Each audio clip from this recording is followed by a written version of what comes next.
Welcome to a very special edition of Down Under World Denizens podcast. Today we have a very special guest, Jervis Johnson.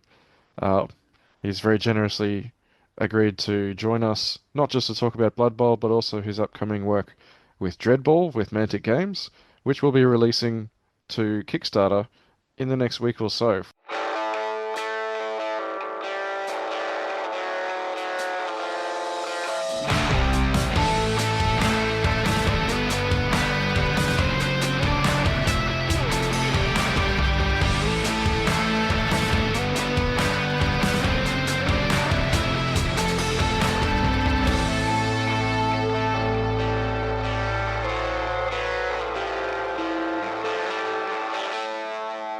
This is a very special episode of Down Under World Denizens. There is none of our regular chat. It will just be us interviewing Jervis Johnson. Enjoy. On Down Under World Denizens, it is no surprise at all that our guest today, our very, very special guest on Down Under World Denizens, needs no introduction. Jervis Johnson invented and developed Blood Bowl, which, let's be honest, it's the number one fantasy sports board game that we love intensely. And Jervis Johnson has remained involved in the development of Blood Bowl from first edition right through until the current era of the 2016 edition and post. In fact, one of Jervis's crowning achievements is that Blood Bowl third edition, which is not the current third season edition, this is the 1994 edition of Blood Bowl, actually won the Origins Award for Best Miniatures Rules. But Jervis's laurels do not finish there. Jervis was involved in games such as Warhammer Fantasy Battles, Warhammer Fantasy Roleplay, Advanced Space Crusade, Warhammer 40k, Necromunda, the Epic range of games, which of course is Epic 40k, Epic Armageddon, and includes other variants like Space Marine and Adeptus Titanicus. He was involved in the development of Age of Sigmar. He was involved in the only 40k world setting Warhammer Quest, which was Blackstone Fortress. There were other Warhammer Quest boxed sets that Jervis was involved in. Outside of Games Workshop, Jervis has been involved in other games development. Black Powder for Warlord Games is one. Valor and Fortitude for Perry Miniatures is another. When Jervis was at White Dwarf, he became quite well known in the fan community for his work writing articles that were called the J-Files and then later was called Standard Bearer. In particular, Jervis was very well received by fans for tinkering with house rules and letting others know that that was actually totally fine to actually adjust the rules, whatever's going to bring you more joy. Also, Jervis really advocated being heavily involved in the hobby, whether it was creating terrain, whether it was alternate paint schemes, and just basically championing being a gamer for the sake of fun. So, Jervis, it's an absolute privilege to have you on. It's been a long time since we worked together. I was a volunteer with Jervis to form both the NAF and work on all the living rulebooks. I think I was the only volunteer to stay for the entire living rulebook process. Jervis gave me not much in return other than thanks because I was a volunteer, and the miniatures I did get from Andy Hall in the time I gave all away to help develop the Blood Bowl tournament scene in Australia. So Jervis, it has been a long time. It is amazing to have you on our podcast and chat to us about your latest work. Well, hi. Thanks. That was a fantastic introduction, including stuff that I'd forgotten about myself. Actually, I've forgotten about the Origins Award. Hi, Babs. It's great to be back in touch with you. Nice to meet Wilts and Millsy. And great to be able to talk to all the rest of your community out there through this podcast. Excellent. We have a set of standard questions we ask all of our guest commentators. The first question doesn't apply to you, unfortunately. The question we normally ask our guest commentators was, how and when did you first get into Blood Bowl? Well, unfortunately, you designed the game, so it's kind of a moot question. So I'm going to ask you an alternative question, and that is, what was your first ever game that you designed? Was there one before Brian Ansell asked you to make Blood Bowl after you said, oh, look, there's this sales hole in the range that Games Workshop offer? And then he came back to you and said, well, why don't you make it? Was there something that you designed before Blood Bowl? Right. Okay. That's a really interesting question, actually. Basically, when I got into games in my teens, early teens, and later on, I used to house rule and tinker with the rules of the games that I'd got, and I made stuff up. So I made up a lot of things there, and made variants of games. So I guess probably the one that stands out the most as being actually a proper little game. Although I didn't see it as games design, I have to say. It was setting a game that I wanted to play. Um, was I loved the Conan comics when I was growing up, and the Conan books. I'm a huge fan of Conan. Don't like the Arnold Schwarzenegger movies. I'm a little bit of an exception in that case. It doesn't seem terribly. Anyway, I'm not going to get stuck onto Conan stuff. But I designed games based on the Conan comics, using a variant of a set of rules called Rudus. Rudus for gladiatorial combat. Um, and I can remember I set up the train so that there were lots of little places that the heroes could go to because you were a hero like Conan. And you'd roll on a table to see if there were monsters inside what was in the ruined tower. And the other thing I can remember about that was that I'd got various models that I'd used, and I had a model of a troll. And that had a special rule where if it hit you and you parried it, because that was the way that Ruders worked, you blocked it with your shield, you'd get knocked through the air by the force of the impact. You'd go flying back d6 inches and stuff like that. So it's probably the closest thing to games design that I did. But I was tinkering with games, and I didn't really imagine myself as a games designer until I started on Blood Bowl. I must admit, I didn't really imagine myself as a games designer when I started on first edition Blood Bowl. I was expecting when I suggested it, because at the time I was working in the sales department of Games Workshop, that it would be given to somebody like Rick Priestley or Richard Halliwell to design. And so when Brian said, "No, you're going to have to do this yourself, Jervis," I was like, "Ooh, okay." And so that was my real first experience of kind of saying, I am going to design a game. That's awesome. Is Rooter still like, was it ever produced or was it just for you to play with your friends? No, no, it was a set of rules that you could buy. I mean, you might be able to track it down. It's been out of print for absolutely ages. What I actually used was something called Ruders 2. So it was a little set. It was a little set of rules. They almost looked like they're photocopied, because it was very early days. This was back in the 70s, and printing was rather more primitive then for the war games industry. So it looks like it's been run out of a high school kind of like photocopier more than anything else and typed. Yeah, but it had two sets of rules in it. It had one called Rudus, which is a very super hyper detailed gladiatorial combat, and another one called Rudus 2, which is the one that I liked, which was for slightly bigger games. So you could have 20 or 30 figures kind of fighting in the arena. And I took those and modified them for lots of games that I played because I really enjoyed that set of rules.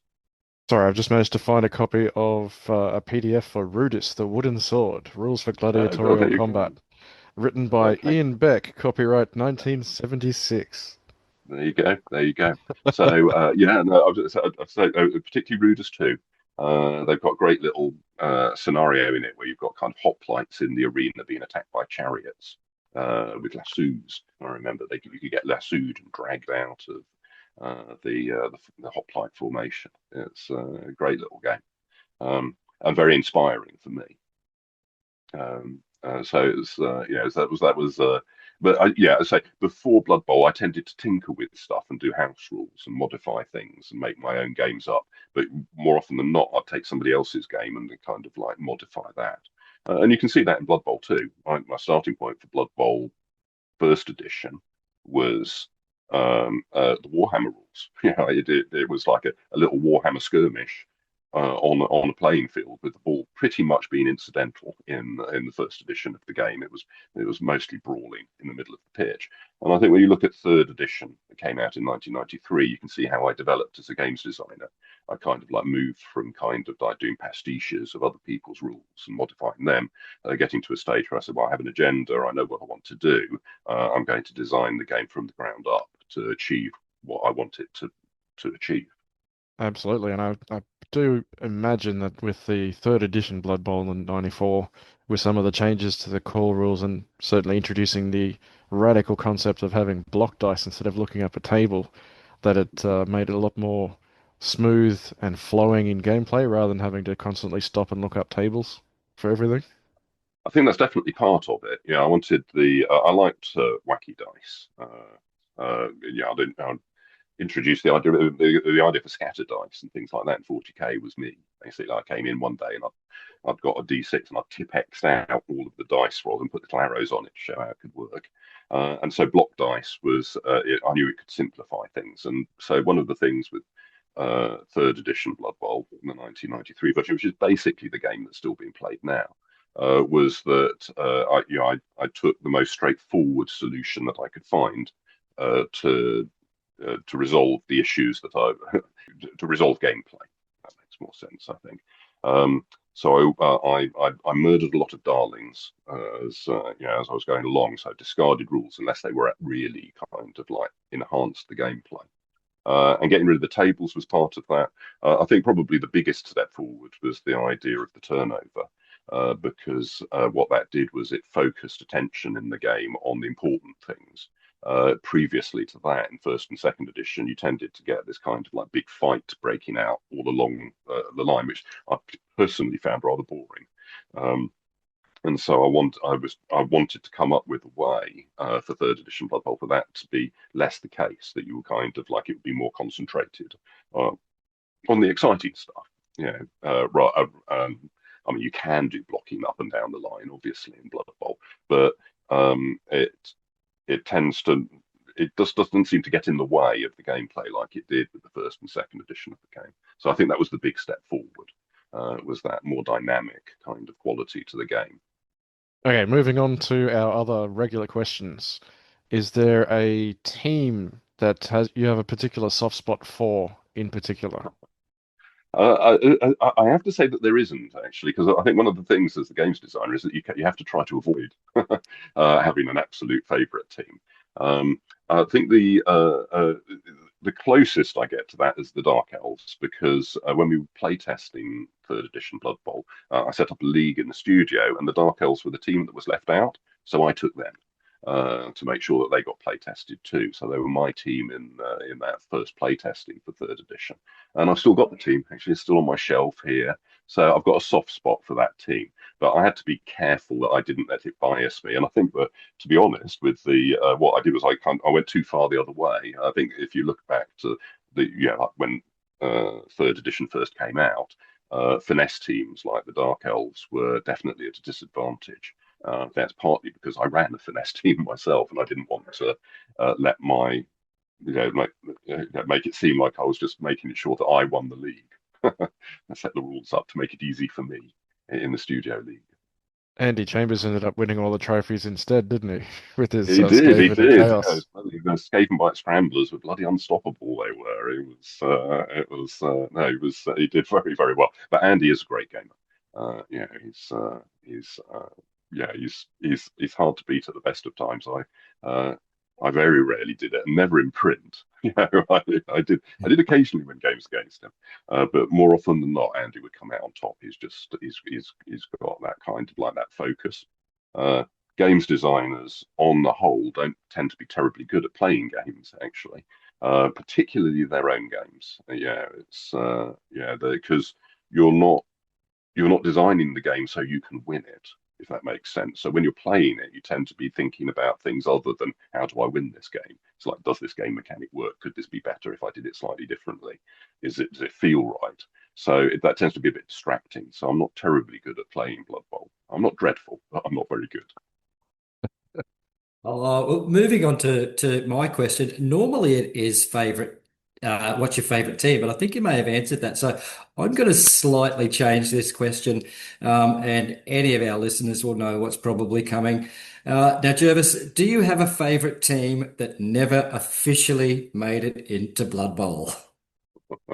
No, I mean, I think I know because you sent that you're interested in talking about slam and stuff like that. That will probably be the closest to something like that. But again, I think that it's interesting when you're working as a games designer. I mean, you got Blood Bowl. I designed when I was already working for Games Workshop. So for me, it was always kind of like connected with work, if that makes sense. So you have a slight distance to the way that you feel about a game that's your hobby. and so in a weird kind of way, it's slightly less personal. So I had to take a step back and view things in the round. Um, and I'd be involved in the discussions about which teams were going to be in there. And I like the idea of a slam team because of the jumping up and down, and all of that kind of stuff. There were obviously cool things that we could do with the game's mechanics. But on the other hand, I understood the reasons why there were only so many teams we were going to be able to make and fit into the game. So we went with the low-hanging fruit in that kind of way. Um, so not particularly would be my answer. But there were certainly areas in terms of kind of like gameplay where I thought it would be cool if we could kind of like open up this area of the way that the game works. Yeah, that still fits my question. So that's fantastic. Wilkes, you want to ask the next one? Now, obviously, you were involved in organising the first Warhammer International tournament back in the day. Have you ever managed to get along and play in any tournaments? And do you I, prefer league play or tournament play overall? okay, sorry, I interrupted you there. You're right. Yes, I did. I did get to play in tournaments. Not terribly many, but yeah, I've taken part in Warhammer tournaments and Blood Bowl tournaments as a player. And I enjoyed playing them. It's interesting because you get to particularly when you're not directly involved with the whole setting up of the tournament, you get to experience very much as a player what's going on as a coach, and so that was definitely a useful experience for me. So I enjoyed playing in the tournaments, and for me, the tournament play and league play are like two sides of the same coin, but they scratch slightly different itches, if that makes sense. I think that I like league play because it focuses on the gameplay. The Blood Bowl is the game, and I enjoy leagues because I really enjoy narrative and kind of like story development and that kind of the immersion that you get from a league where you start to kind of like it starts to become real. The teams, the players in them, the coaches of the teams and stuff like that. They start to get a history and a backstory and come alive. And so I like both of those things. And I find it, I wouldn't want to, if you said to me, you've got to pick one way of playing, I wouldn't like to be asked that question because I enjoy both of them pretty much equally. Not nice fence sitting there, Jervis. Well, yeah, no, absolutely no, and that's very true. But I mean, the reason there's a reason that that we organise Blood Bowl tournaments and there's rules for leagues. Is because both of those ways of play are equally valid, if you see what I mean. And again, as the games designer, you've got you see my interest in both of those things coming through in the game design. And now we're going to get to Dreadball All-Stars very soon because there's a lot of really interesting differences between Blood Bowl and Dreadball All-Stars, like alternating activations is one, and the use of cards is another quite significant difference in terms of the way they're employed. Is there a mechanic or is there a team that you wish had been officially in Blood Bowl that didn't make it? Is there a change you would make if they, contracted you back to Games Workshop to make a new edition? Is there something you wish you'd done that you didn't get to, or? Right. Okay. So I've already mentioned the slan. So I think that in terms of team, there'd be a good one to put in because of all of the hopping around and stuff. I think there's definitely a lot of interesting design space there, and we played around with them in previous editions of the game and stuff like that. So I knew that they were kind of cool. But the slan in Blood Bowl terms were different to the way they worked in Warhammer. And I think one of the important things to understand about when third edition was launched in 1993. I was asked to modify the background, so it was kind of set in the Warhammer world. Now, I think that wasn't. I didn't particularly think that was a brilliant idea at the time, but hey ho, it was what was wanted. And I'm quite pleased that over time it's diverged away from there because clearly it's ludicrous the idea of Blood Bowl teams wandering around the Warhammer world would make no sense at all in terms of Warhammer. So I'm glad that it went a different way. But the slan were kind of like not the version of the slan that you got in Warhammer at the time that Blood Bowl Third Edition came out. So there'd be issues to do with that. But sorry, I'm digressing here. In terms of games design, if I was hired back on to look at Blood Bowl, which I, isn't going to happen, basically. I think they, one of the things with being a games designer for a game like that is you hand the baton on, and I'm pleased to have handed the baton on. Though, but if I was looking at a game, the area that I'd look at still would be league long-term league play. Because I never think we quite got that right. It was always something that we kind of tried and tried and tried to get right. So that I think that when Blood Bowl Third Edition came out, there was very much a kind of like in league play, kind of like a runaway leader syndrome combined with a death spiral syndrome. And it meant that generally league teams, you could only play for a certain amount of time before you had to retire everybody and start again. And getting some kind of system that allowed you to do a perpetual league, I think would be good. And I know that the current version of the games got much closer to that ideal than I ever managed to do myself. But I'd still want to have a look at it because I think that actually the solution's going to be thinking slightly outside the box on the way that leagues work and coming up with a simple kind of like set of rules that allows you to have an ongoing league in that kind of way, a perpetual league. So that's what I'd look at. Building on from that, you mentioned that the long-term league play can spiral and snowball significantly. Part of the balancing that we do have for that is the inducements, and obviously star players can be involved there. Do you have a favorite star player from the history of the game? Gosh. Uh, again, nobody immediately springs to mind actually in terms of the star players. I must admit, I didn't tend to use them all that much myself in games because I like developing teams up myself. They tended to come out of the IP in the background, and then we'd kind of add them in because we knew that they were popular.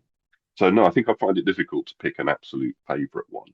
Um, and I agree. I think that like the inducements and the use of star players is much more sophisticated now than it was when the game first came out when I was designing it. But I still think that there's something there that there might be an alternative way of trying to square that circle. If that makes sense. And in particular, kind of having teams kind of like wobble up and down. So, it's no secret that Blood Bowl was inspired by American football. And what you tend to see with American football is that you do get teams that have a great period of being very dominant, but then they dip down. So it's more like a kind of like it goes up and down the effectiveness of the team, and trying to get it like that so that teams are kind of like they have a period where everything comes together, but then they go down a bit, and then they come back up again. That kind of sort of like effect, I think would be very cool. I'm just not quite sure how to do it, but I'll be interested to wrestle with the problem some more. So alternatively to that, do you have a player that you had in one of your teams that's the most memorable individual player that stood out? Um, Again, nobody immediately springs to mind, but it's a long time ago that you're talking about. So that would have been, when I'd have been, like playing properly. I mean, for a lot of the play testing early on. I do struggle to think of a good example of like a player who did incredibly well, just because it's so long ago. I'm sure they were there. What about the sculpts? Is there a miniature that you really like the look of that has come out of Blood Bowl that you're like, oh yes, this miniature just ticks all my boxes? Yeah. Well, I think I like the early elf miniatures. Like for around. I think the Griff Obervold miniature that we did through Fnatic was very, very good too. And there was another one. Again, I'm going to forget the name because it's so long ago. I just think I might have this. So I'm just standing up because I've got the Griff Overboard, the first resin cast of the Griff figure, just where he's running along holding the ball cradled. I really liked that miniature. And there was another one. I'm not going to be able to remember the name of the player, but they're jumping up and catching the ball that I really liked. So again, I think that I'd need to go back and have a look through and jog my memory basically about that. Off the top of my head, though, the Griff miniature, I remember being very, very pleased with. I think the one you're mentioning is the 2009 Griff that was the one of the last miniatures produced by Fnatic, I think, from memory. Yeah. It could well be. I could well be. I think with Fnatic, yeah, we start the miniature design took a while for us to really kind of like get our act together about the models that we were making and the quality of them. So definitely, you could see a definite like, yeah, it improved and improved as we were going along. Moving on to the last of our quickfire questions. They have been quickfire questions, but the answers have been anywhere but quick, but they've been amazing. Thank you.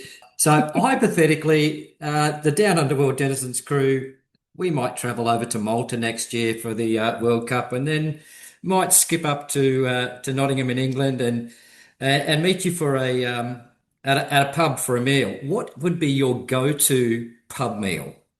My go-to pub meal, probably fish and chips. I would say, and mushy peas up here, up north. So fish and chips and mushy peas. Excellent. Perfect. Yep. Yeah. Definitely there is a certain type of Aussie that loves their mushy peas on their pie. I don't know about with fish and chips though. It's very traditional. So up north it is. It's I come from London originally, so I wasn't aware of mushy peas till I moved up to Nottingham. Yeah, and now I love them. Yeah, lots of vinegar on them. Delicious. Excellent. Hey, I want to move on to some specific questions for you, Jervis. We've already touched on that there are kind of two main ways to play Blood Bowl. There's the narrative style play where you're developing your team throughout the course of a league. So players develop, players die, the team develops, it advances over time, gains in rerolls, for example. And then there's the competitive style of play, like in tournaments, where it's about winning and employing strategies. Tell us, what about Dreadball All-Stars? Is it more of a narrative? Is it more of a competitive style? Is it something else? Okay, well, Dreadball All-Stars is quite different to Blood Bowl in many ways, which I think is a good thing. Because you don't want two games that are basically the same. And one of the things about it is that the teams are set. So there are going to be, I think we've designed 10 teams. I think 8 are coming out and 2 might be kept in reserve, as it were. And each team consists of 5 players, and they always have the same players. Um, and the reason for that, in terms of the background, is that the corporations who run the teams basically have got when you're hired on, you literally sell away your not quite your soul, but your body. They own you body and soul. And if the player is badly injured or killed out on the pitch, they have a set of clones. They keep the secret from the fans. So, as far as the fans are concerned, the players are very, very tough and somehow or another manage to overcome these horrendous injuries. And then the cloned player will come onto the field. And because of that cloning process, the idea of player development, like you get in Blood Bowl, wouldn't really apply. It doesn't make sense because you're cloning the same player. They kind of keep on resetting. So the in championship play, where you so again, there's not long-term leagues in the way that you get in Blood Bowl, but what you can play is championship. And in the championships, you get legacy cards if you do well, and the legacy cards get added to your deck of Dreadball cards.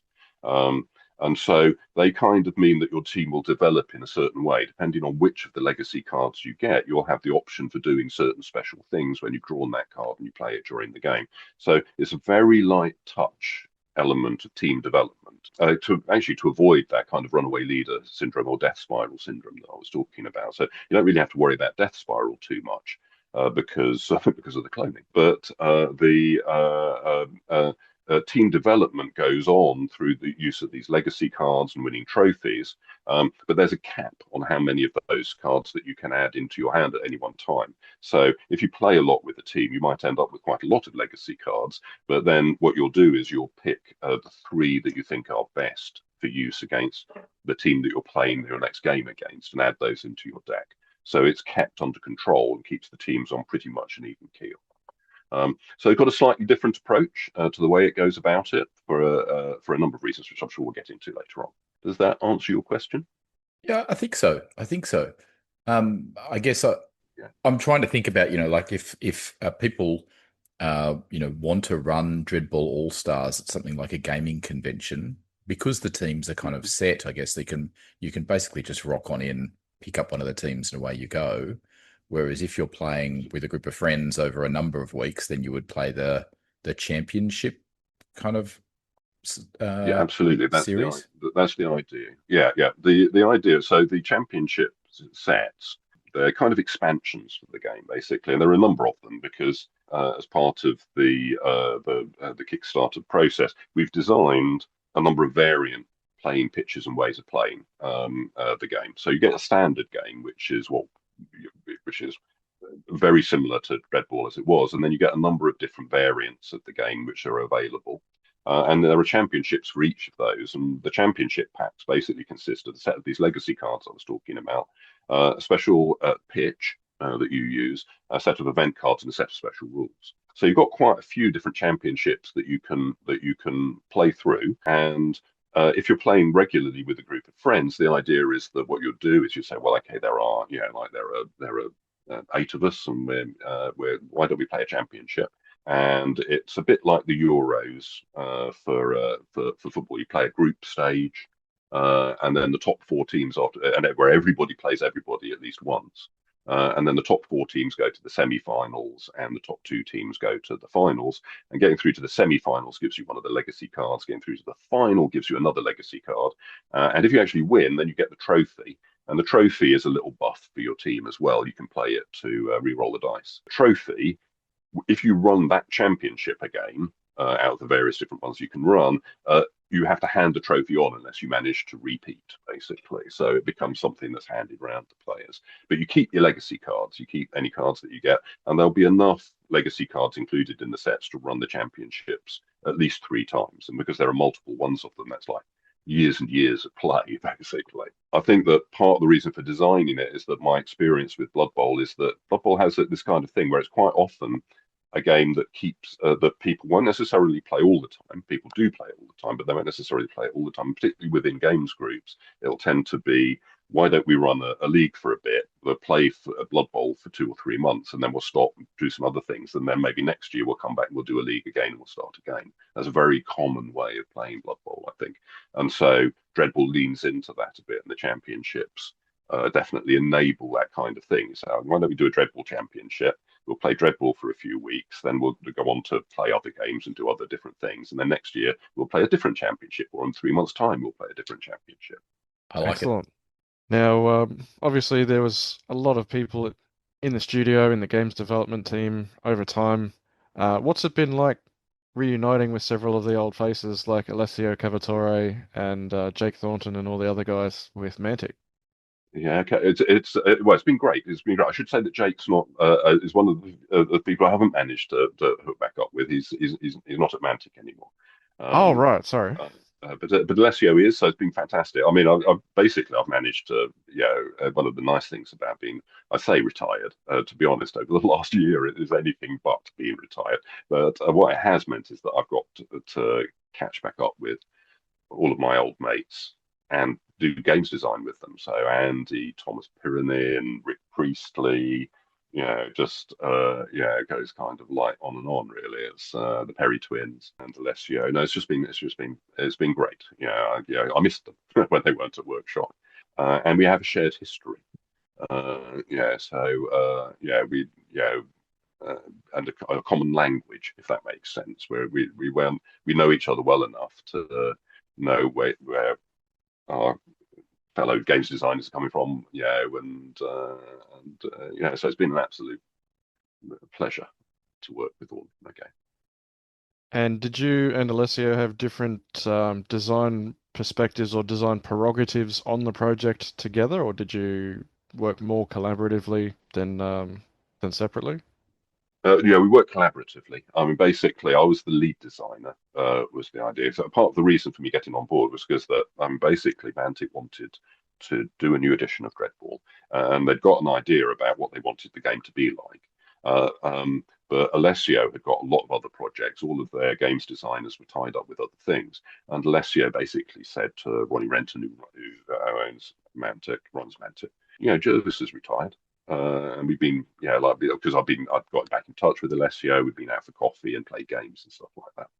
He said he might be interested. I might be able to convince him to get on board and be the lead designer for Dreadball. So he got in touch with me, and basically, I was, I couldn't resist. It was just, uh, a great chance to work on a cool IP, Dreadball with the type of game that I know that I'm comfortable designing with Alessio. And so when I started, I was the lead designer, and Alessio was there as the co-developer, which basically meant that I'd write down the rules first. I'd get together, play a game with Alessio. He'd point out all of the things that I'd got wrong, and I'd go away and fix those. Come back, play another game. So it kind of like iterative, as I say, an iterative process. So we played a lot of games like that, just me and Alessio getting together and honing in on the target, basically, of what we wanted the game to be like. Once we'd got the core game kind of like to that stage, we then could open it up for other people to start playing and joining it too. And then Alessio's role became much more about, he goes into the Mantic office all the time. I'm usually working from home, so he'd be my contact point for things at Mantic, and I'd be dealing with the other people who were playtesting the game. And again, you go round and round the houses endlessly, refining things, kind of like, to get the game as close to achieving what was in the original brief as possible, basically. So that was the kind of relationship that we had on the games design. Yeah, fantastic. Now, so Dreadball All-Stars, I've seen written elsewhere and so on that it's designed to be a gateway game for Mantic, for people that might be to get them familiar with the concepts and all those sorts of things, who may not have played miniatures games before. Is Dreadball like, is it a gateway to another game, or is it just a gateway into like other miniature games? For instance, is it a gateway into Dead Zone, which is another of Mantic sci-fi war games? Uh, I think that I'd say it's a gateway game, a good gateway game to the idea of playing games with miniatures and collecting miniatures and painting them and then playing games with them. So I think it's a good gateway into the miniature gaming hobby in general. It does a lot of it with a very, as I say, we wanted it to be very accessible. So that if you hadn't played games, like tabletop war games before, then much in the way that Blood Bowl acts as a kind of like a great introduction to the idea of the tabletop wargaming hobby, but in a contained and very a more accessible form. The Dreadball, that's one of its primary focuses, was that it was a game that people picked up quickly. That that the collecting hobby is quite light in a way, in that you've got the various different teams to choose from. You get them, you can paint them, and then you play games with them. And then once people have got comfortable with that, they can see that there are lots of other things that they can do within that broader hobby. Now, obviously, from Mantic's point of view, what they'll do is that it's important to them that that they can link those players through to the Mantic range, because the Mantic range has got all kinds of different options depending on what you're interested in. Once you've got the idea, because it's for lots of people, it's something of a revelation, that you can play games like this, and that kind of like that combination of, it's personal, the team, the way that I've painted it, and things, that's my team. You nobody else is going to be quite like it. That idea that you can have a game that's got those elements in is a revelation. And once they understand it and they've got that concept, then they think, wow, okay. And then there are all of these other things that you can do. So there's all of the Mantic range has got lots of different options that you can go to if you want to play small scale stuff. You want to do really big battles. You think that'd be really cool, having a collection of tanks and things like that. Then there's games that cater for that. If you'd rather do little skirmish games, if you love Halo and you want to play a miniatures version of that, then you've got the option there too. So I think that, what we'd hope is that a little bit like Hero Quest and Space Crusade worked as a gateway into the Games Workshop hobby, because if you played those games, then you'd know about Games Workshop and you would go and find out more. But the same thing happens with Dreadball, that you play the game, you want to find out more about all of these other games that Mantic makes. Now, obviously, in reality, there are loads of other companies out there too who will benefit from that, I'm sure. And part of that will be that there'll be people who just love the sports game aspect of Dreadball and will probably find out about Blood Bowl at some point or another and want to give that a try too. That seems logical to me. So I think that it's a gateway into the broader hobby, which is a very long-winded answer. I'm sorry, but I think it's a yeah, it was one of the things that we kept. It was one of the touchstones of the game's design. That it needs to be intuitive and straightforward. We didn't want the rules to get in the way of people being able to play the game. Now, Jervis, I want you to stop apologising for being long-winded. I've already told Wilts and Millsy that if this is a 4-hour episode, then that's totally fine with us. Okay, so don't apologise. Just we'll be here as long as you want. We just love hearing from you. Honestly, we're just sitting around gleaning whatever we can from you. Look, I did want to say we're not the first podcast to have you on. Bonehead podcast recently had you on. In fact, their episode has a special title. It's not one of their regular podcast numbers. It's not 176. It's not 177. It's just Talking Dreadball All-Stars. So that's the Bonehead podcast. In that, I was really excited when I heard it that you were talking with the Bonehead gentleman about Dreadball cards that are in the game. And there's also these event cards that happen when the ball is launched in the specific championship arenas. There are different decks of cards, I think. To me, when I was listening to that, it felt a little bit like a set of different kickoff tables, like for special pitches in Blood Bowl. And the Dreadball cards felt to me a little bit like the special play cards that happened in third edition Death Zone, the third edition Blood Bowl expansion, with the old dirty tricks, magic items, and random events. And look, I remember back in the third edition days, I loved all those zany and wacky things that happened in a Blood Bowl game, like, custard pie and woof woof, like they were just brilliant cards. I loved the hilarity of it. Is Dreadball All-Stars am I reading that correctly? Does it have that kind of random element that is game storytelling as well as the part of the game? Yeah, no, it absolutely does. Yes, basically there are two decks of cards, well, three, I guess, in a way. Basically, each coach gets a deck of Dreadball cards for their team. And you have a hand of those cards, and they're used to allow your players to get bonus dice when they do things and have special abilities. They tend to be more straightforward. See what I mean? They're a primary driver of the way that the game works. So they give you bonus activations. Normally, with the activation, it's like I move a player, you move a player backwards and forwards. Some of the Dreadball cards you've got will give you what's called a bonus activation, which allows you to move. You play it after you've moved a player, and then you can take another go with any player in your team. But they tend to the Dreadball cards don't tend to be like they're not crazy. They're useful on that, and focusing on the core game engine. The other deck of cards that you get is the event deck. And that is kind of like the opposite to that. Basically, every time the ball is launched, which happens quite a lot in Dreadball because it's a high-scoring game, you draw an event card after you place the ball on the pitch. You draw an event card, and all kinds of different things can happen. It will, like you can the ball can explode, and then if it's landed near somebody, it can hurt them. The referee might be distracted. Players can fall over. One of your players might decide that he's going to get a player on the opposing team. So when you've got to try and activate them and slam an opposing player and stuff like that, all kinds of things like that can go on. So kind of like chaotic elements kind of like come into the game like that. We've tried to be careful to make sure that they're fun and don't kind of like completely spoil your day.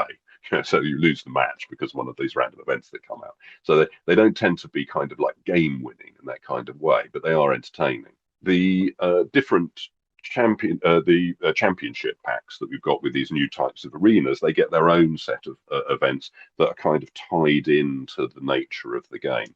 So there's one pack which is called Urban Rumble, which is like a kind of street level version of the game, which has got lots of weapons, and shivs and like little pistols and things that you can find hidden about, and those are enter play through the event deck.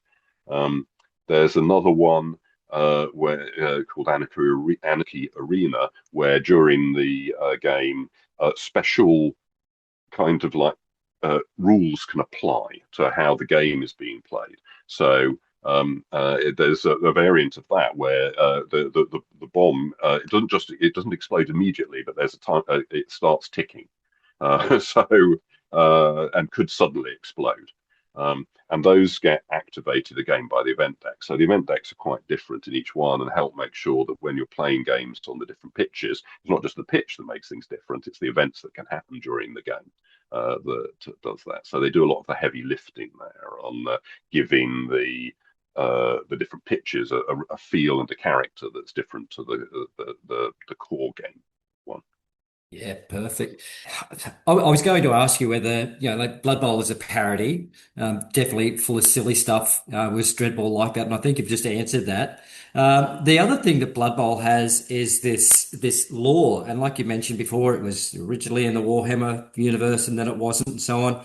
Does Dreadball All Stars does it develop a Dreadball lore? If it if there is such a thing. So is it set in the same period as the other Dreadball games, or is it a different period entirely? It's set in the same period as the other Dreadball games. It's kind of like if you've got your Dreadball league, so you can still play, obviously, the original Dreadball. I would encourage people to do so because they're fantastic games if you can get hold of them. So it's set in the same background. It's kind of like Dreadball All-Stars is the ultimate layer of the game. Basically, the players in the leagues, as I say, these corporations, the Dreadball All-Stars teams are each run by a corporation. Corporations in the Dreadball galaxy are not terribly nice entities. So depending on which team you've got, the players in it will be themed around the nature of the corporation. So I slightly lost my track here. Where was I going with that? I was asking, like, so I actually read, I think somewhere online that the All Stars might happen. Like, is it off season No, to it's the? so the background's being written at the moment. Actually, it's not been written by me, but personally, though I've been involved in the process of developing the background. No, the Rebel All Stars games go on all the time.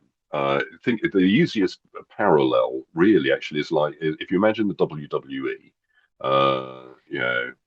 if they still called that wrestling anyway. You know how the wrestling calendar, there are fixtures going on every week, and they build up to championships and things like that happen every 3 or 4 times a year. It's the same kind of thing with Dreadball All Stars. These games are going on all the time. There are Dreadball leagues going on all the time too, so there's a lot of stuff that you can watch. And there are plenty of fans to do it. But Dreadball All Stars is the ultimate version of the game, and one that the players in the leagues all aspire to being kind of like getting the call to be asked to join one of the All Stars teams. So the rest of the background is kind of developed from there. It's a dystopian, and again, definitely got a sense of humour to it. So it's like Blood Bowl in that kind of way. It's darker than Blood Bowl, which kind of makes sense in a way, in that Blood Bowl is Warhammery, and Dreadball is a bit like darker, more dystopian, more 40k like in that kind of way. So the humour is very dark in it, but it's definitely there. And each of the teams, the coaches that run them, the players in the teams, they will have backstories too that develop, so you can see how it all goes together. So you'll get a good overview of where the games are going on, so you can because it's important to do stuff like that, because then you start to believe it. It seems real. You want it to be real. You want there to be somewhere or another where that kind of thing's going on.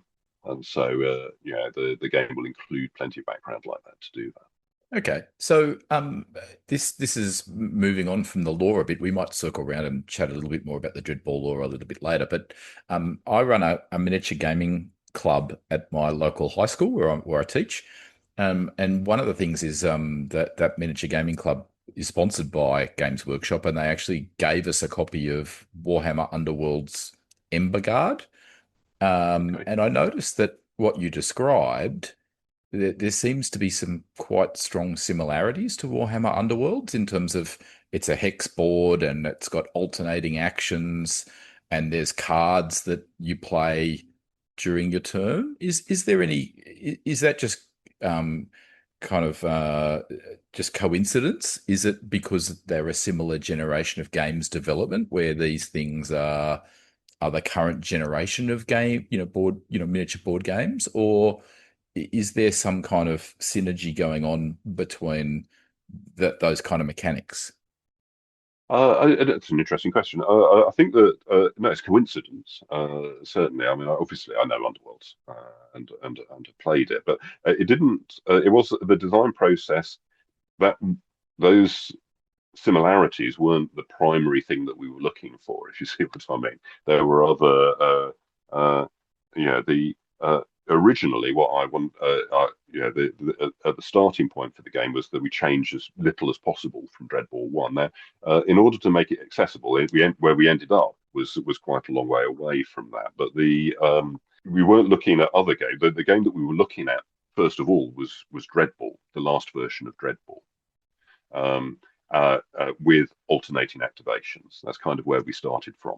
And it had the cards and random events and these kind of things were already kind of elements of that game design, albeit quite often handled in a slightly different way to the way that we ended up. So I think that the DNA of Dreadball All-Stars goes back to Dreadball rather than anything else. Now, that being said, I think that as a games designer, you're kind of like in the zeitgeist of games design, if that makes sense. You're out, you soak it up, you're interested, you pay attention to all of the other things that are going on.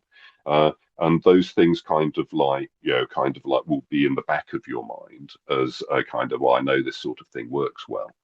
And so when you see the game heading in that direction, then you're comfortable with it heading in that direction because you know that those things are engaging and fun.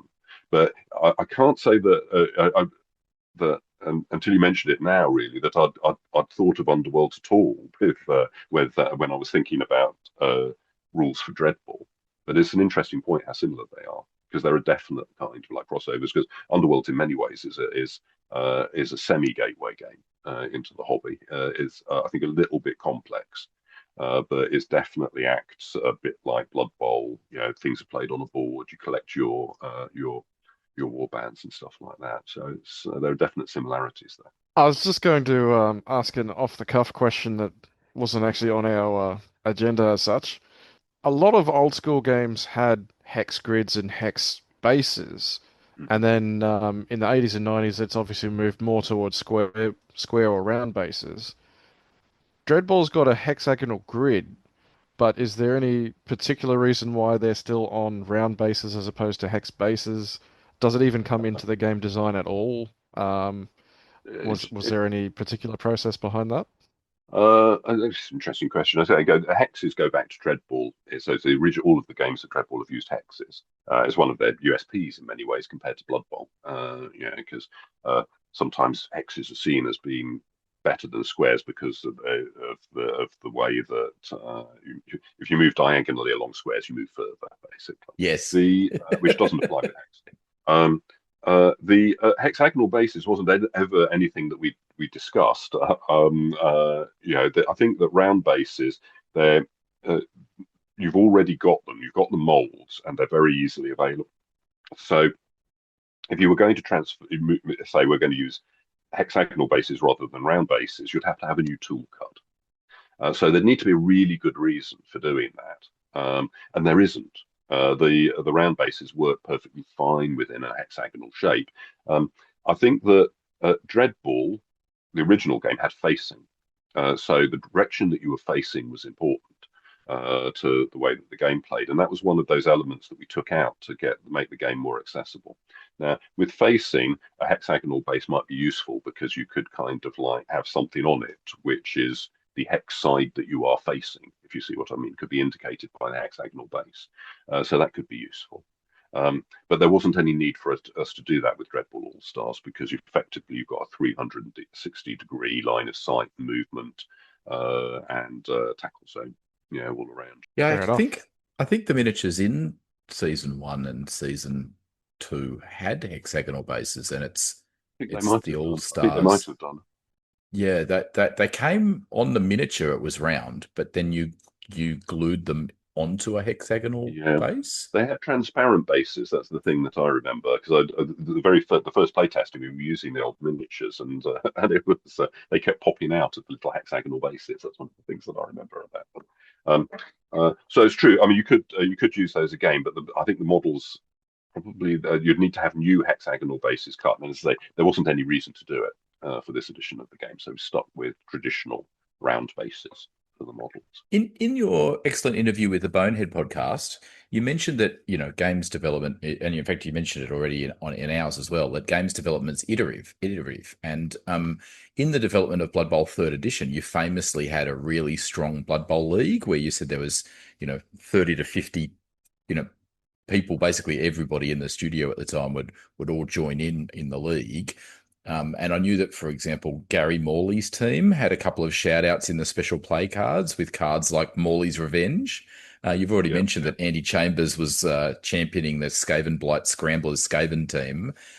Was there a similar kind of process for Dreadball? Was there a kind of championship league that was held at Mantic or something like that? It was a similar but different. Obviously I'm working. I'm not in the Mantic studio, so when I did Blood Bowl, the Games Workshop studio even back then was large. And so it was easy to get like 16 players to be coaches and join in. That would be difficult at Mantic, particularly as I'm not actually physically there myself to organise it. So instead, we've got out-of-house playtesters who've been playing the game and giving feedback, and then we got them all together a few times. So we've had kind of like a Dreadball day where we've played 2 or 3 games of Dreadball with like 16 coaches all taking part. So almost like little mini tournaments in many ways. And that's been really helpful. I mean, the playtesters have just been great. They're a really good team of people, and they've provided excellent feedback and really got on board with helping to kind of like turn up, play the games. One of the things that we're just doing now is that they're running championships within their clubs that they're part of. So championships will be playing. But for me, I'm not directly involved with that process. Kind of like I get the feedback from the other people. I don't actually get to participate or see it happening like I was able to do with Blood Bowl. I'm just trying to imagine a championship with 16 teams, because you said that there are only 10 team types. So does that mean that, like, I don't know, the McKinley Jets play the McKinley Jets? Like, it could happen. You get It could happen. I think it's the same with a lot of games basically. Yeah, you get some odd matchups. I think in the background, no, I think at one point we were thinking that potentially you could say that they have more than one team because of the cloning, but then decided not to do that. I'm pretty sure. So it's just one of those strange things that happen. Yeah, it's like 40k tournaments when Space Marines fight Space Marines. You've got the Ultramarines fighting the Ultramarines. So we just accepted that. And to be honest, it didn't come up terribly much because what we were deliberately trying to do was play teams against teams that weren't themselves, because it helps with playtesting, to see whether there are imbalances between the different teams or bad matchups, which is one of the things that we wanted to see. I should say, I mean, for those big game stays, I was there. I was there for the whole day, so I'd be kind of like standing around watching all of the games going from game to game, and one of them actually taking part. Because we'd got an odd number of players for various reasons. So it's been great to get them to know the play testers and be able to kind of like sit down with them as a group and kind of look them in the eye, because I think that I needed to make sure that they knew that there's no bad feedback, that criticism is welcomed, and then open up the discussion so that rather than it being kind of like me getting feedback and then making a decision, that it was a kind of a discussion, that to almost debate certain issues, and then I could take away where we'd landed and make the final decision about, how to implement any changes that were needed within the rules. So I think when I'm talking about games design, yeah, I say it's an iterative process. The other thing is it's a collaborative process. It's not like writing a novel. You're working with lots of other people. You all who bring different skills to bear on the project that you're working on. So for me, good games design is about being open to feedback, being wanting it to be a collaborative process. And I think perhaps you know that as well, because that's what the Blood Bowl Rules Committee was all about. It was about debate and discussion, collaboration, and as a group kind of like coming up with the solutions that we thought were best, and then I could implement. Yeah, 100%. And I think that was one of the reasons why, in 2010, when the CRP version finally came out, it stood the test of time. And in fact, Blood Bowl 2016 was almost exactly the same as the CRP, because, we'd had 6 iterations of the game with ridiculous amount of playtesting for every single iteration. So, we didn't get it right. I remember famously that there was one situation where the Rat Ogres had a version of Wild Animal that meant that, they could actually attack an opponent. And so people would deliberately put their Rat Ogres in the middle of their opponents, hoping that they would fail a roll, because that would then lead to an advantage for the team. And we had to fix that. So, we took a number of iterations to get the things correct that we got correct. And it's not that we were geniuses. It was just that, iterative process and looking at the data and looking at the win rates and saying, well, we need to make the Chaos Dwarves a bit better than they are. They're a bit low at the moment, so we dropped their reroll cost. I remember that was one of the things we did. Yeah, actually, I think it was the other way around. I think we actually boosted the reroll cost because I think they were going too well. But just talking a little bit about, maybe we've got people listening in who are rusted on Dreadball players. And I know that you used to famously champion through things like the J files that, feel free to tinker with the rules would be like one of the things you used to, be a bit of a champion for, and the gamers loved it. Carrying on the spirit of publications like Citadel Journal back in the day, where people published, kind of fan rules, and saying that having fun and enjoying the hobby is the core goal. Is that something that you would encourage with Dreadball All-Stars? This kind of, maybe putting together some of their old Dreadball teams into a new version of an All-Star team or something? I don't know. Absolutely. No, I would definitely encourage stuff like that. Yeah, for me, that's part of the hobby, and there's nothing that anybody can do to stop you doing it. This is the thing. For me, I think it was, whenever I talked about it, it was just making it clear that if there's a group of you and you're gathering to play a game and you want to change things, then you should go for it. Basically, there's nothing to stop you doing that.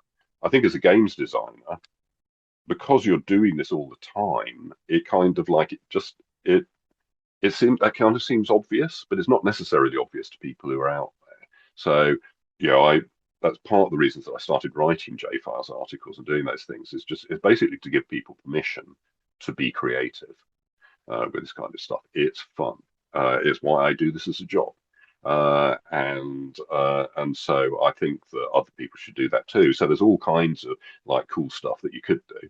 I think one of the things that the playtesters are wanting to do is run a kind of like an all-stars, where instead of using the teams as they're fixed, they pick five players from any of the 10 teams to create their kind of dream team, if you see what I mean. Which is definitely something that I'm planning to put in a box out in the rules, basically, as a kind of like, if you want to, you could do this. And if you want to come up with your own teams and invent your own stuff and come up with variants and your own pitches and your own cards, then you should go for it, basically, because it's just good fun doing that. And the game, because the game is the game's almost been designed to make those things easy to slot in, if that makes sense. It needed when I was designing the core game, I was thinking about the championships and the expansions, and I wanted the process of adding those things in to be easy to do and not break the game. So what that means is that it's Dreadball All-Stars is if you like making up house rules and you like creating your own stuff, it's ripe for it. It's almost designed to allow people to be able to do that quite easily. Just to be a gushing That's fanboy for a brilliant. moment, Jervis, I just want to say you'd be really encouraged that actually that spirit of making custom rules or custom tweaks to the rules is really alive and thriving in the Blood Bowl tournament scene. It's very rare for two tournaments to be identical, and a lot of tournaments have little bespoke things to make their tournament a little bit unique. It could be a custom star player or a custom kickoff table or a custom little rule they put in. It might be the ball. The ball suddenly isn't the ball anymore. It's a conch shell, and the player has the mighty blow skill because they can use it as a weapon when they're holding the ball. So there's little tweaks like that. I don't know. Have you heard of Threadball in the UK? The charity Yes, tournament. yes, I have. Yes, Yeah, yes, with yes, I have. permission from Carl Critchlow, and they have a set of, I think it's 12 custom star players that they have, and you can say, oh, I'm gonna have Squig Thrud come and play on my team or whatever it is. It's just, but I just want you to know that actually your spirit of feel free to have a tinker is really thriving in the Blood Bowl community. So I just wanted to pause and say thank you for that approach, and as you say, giving us permission, because in certain circles there's almost the opposite where but the rule says this and it has to work this way. Well, yeah, I love the fact you give us permission to say, well, not in this particular tournament it doesn't. Yeah, no, absolutely. No, that's music to my ears. I'm so pleased because yeah, a tournament in particular, it's like the tournament organizer. It's their thing. They can they're in charge. They can do these things. They can step into that place and add extra elements in because they think it's cool. And I say for me that that's basically my job. It's it's doing that, and I really enjoy it. So giving permission for other people to have fun doing that kind of stuff too just seems natural to me, and I'm really pleased to hear that it's thriving so well because that's just fabulous. All of that stuff, I love it. Speaking of that, I need to give a little bit of a shout out to a tournament that's coming up here in Tasmania, which is a little forgotten isle down the bottom of Australia. They've got a tournament coming up very soon called Luca Bowl. And one of the little things that they've done, similar to what you've just said and kind of allowed, is that they've got a rule that all big guys have basically they have throw teammate. And anyone that's not a big guy has what they call the left stuff, not the right stuff. So basically, they're having a tournament. It's going to be zany. It's going to be wacky. Where big guys, I think they need a 3+ or something to be able to throw them. I haven't fully read the rules, but that's one of the things that makes this particular tournament, Luca Bowl, it stands out. It's not one of the run-of-the-mill ones from everywhere else, and people are going to go to it this year. They're going to rave about it. Hopefully, they put on the exact same one next year and have that little niche thing. So, wanted to give them a shout out. But jump back to Dreadball for a second and talking about changes, and you said the players are allowed to do that. But what specific changes have you put in? So let's say I'm a person who's bought and played Dreadball before. What changes should I expect from the core rules? Like, can I still use my same tactics? Is the gameplay still the same? I know what's this thing you've put in? You've put a D8 and not a D6. Explain that one to us. Well, I think that there's a few things to unpack there. But so first of all, I think if you played Dreadball, then Dreadball All Stars it's a different game.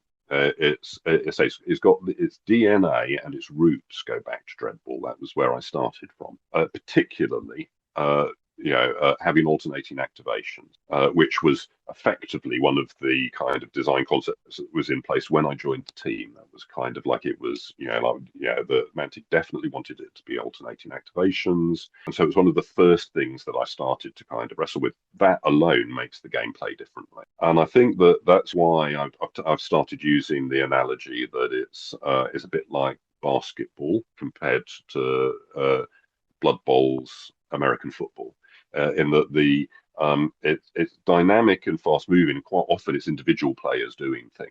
the way the skill in the game is being able to come up with ways of breaking your opponent's rhythm when they're trying to do. Because in your turn, what you're tending to do is thinking, how can I score? There's almost always some kind of opportunity if you can pull it off to score, or at least set things up so that you're going to be in a very good place to score in your next activation.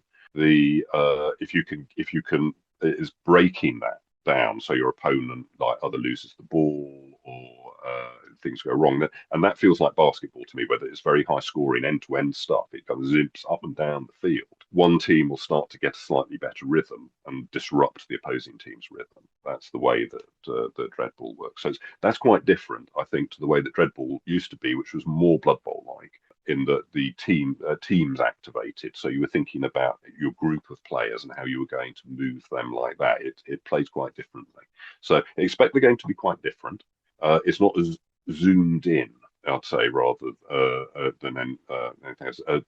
Dreadball, the original Dreadball, is very detailed about. So you've got facing, you've got lots of little special kind of like plays and exceptions to the rules and things like that. And as part of the process of trying to make the game as accessible as possible, what I've done is tended to refine those down, try to unify game mechanics.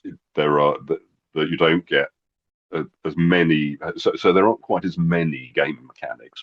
One game mechanic is used for several things, which might have had slightly different game mechanics in the original version of the game. So it plays quite differently in that way. Now, there was a second part to that question as well, wasn't there? Can you just remind me what that was? Yeah, the you've got this crazy D8 in there. Now I'm sure the D8. old Dreadball players would say, no, what's going on with that?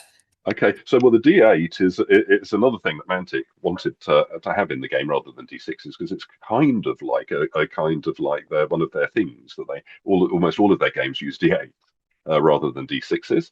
So they say, can we use D8s instead of D6s? Because most of our other games use D8s, and we'd like it to feel like it's part of a family of games. And so I said, yeah, that's fine. I'll give it a go, and it worked absolutely great. The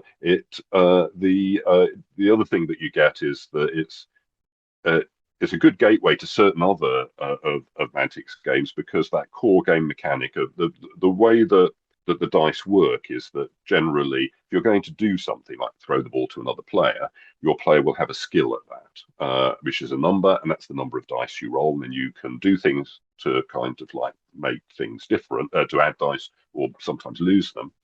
But say you end up with 3 dice, you roll them, and you're looking for every dice that rolls a 5 or more is a success, and dice that roll 8 explode and allow you to add an extra dice in. So, and if that is an 8, then you could roll another. You get to add an extra dice in, and then you count. After you've done that, you count up the number of dice that are worth 5 or more. That's the number of success points you've got, and you need to get 2 success points to do something successfully. And if you get 4 or more, then you've done a triumph, which gives you a special extra penny, basically, for having done it incredibly well. That basic kind of like mechanic is present in other Mantic games as well. So there's a kind of like it's a kind of like a mechanic that's used in several Mantic games. So if you've played Dreadball All-Stars, you're set up for these other games in the Mantic range, which use a similar mechanic. It won't be strange to you. You'll understand it. You'll understand how it works. In the other games, as I say, they tend to be more zoomed in, so there's more kind of like stuff going on. So you're kind of, okay, this is like Dreadball All-Stars, but it's a little bit more complicated here, and there are these different things I can do over there. But there'll be a similarity as well and a crossover.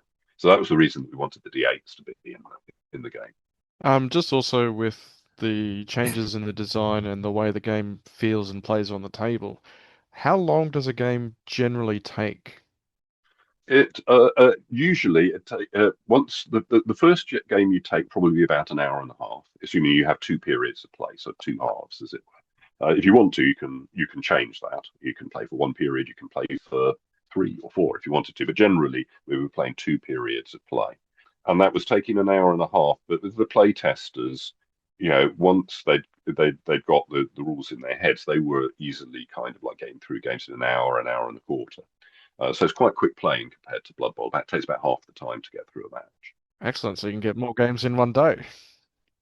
Yeah, oh, absolutely. You could definitely think about playing, like a championship.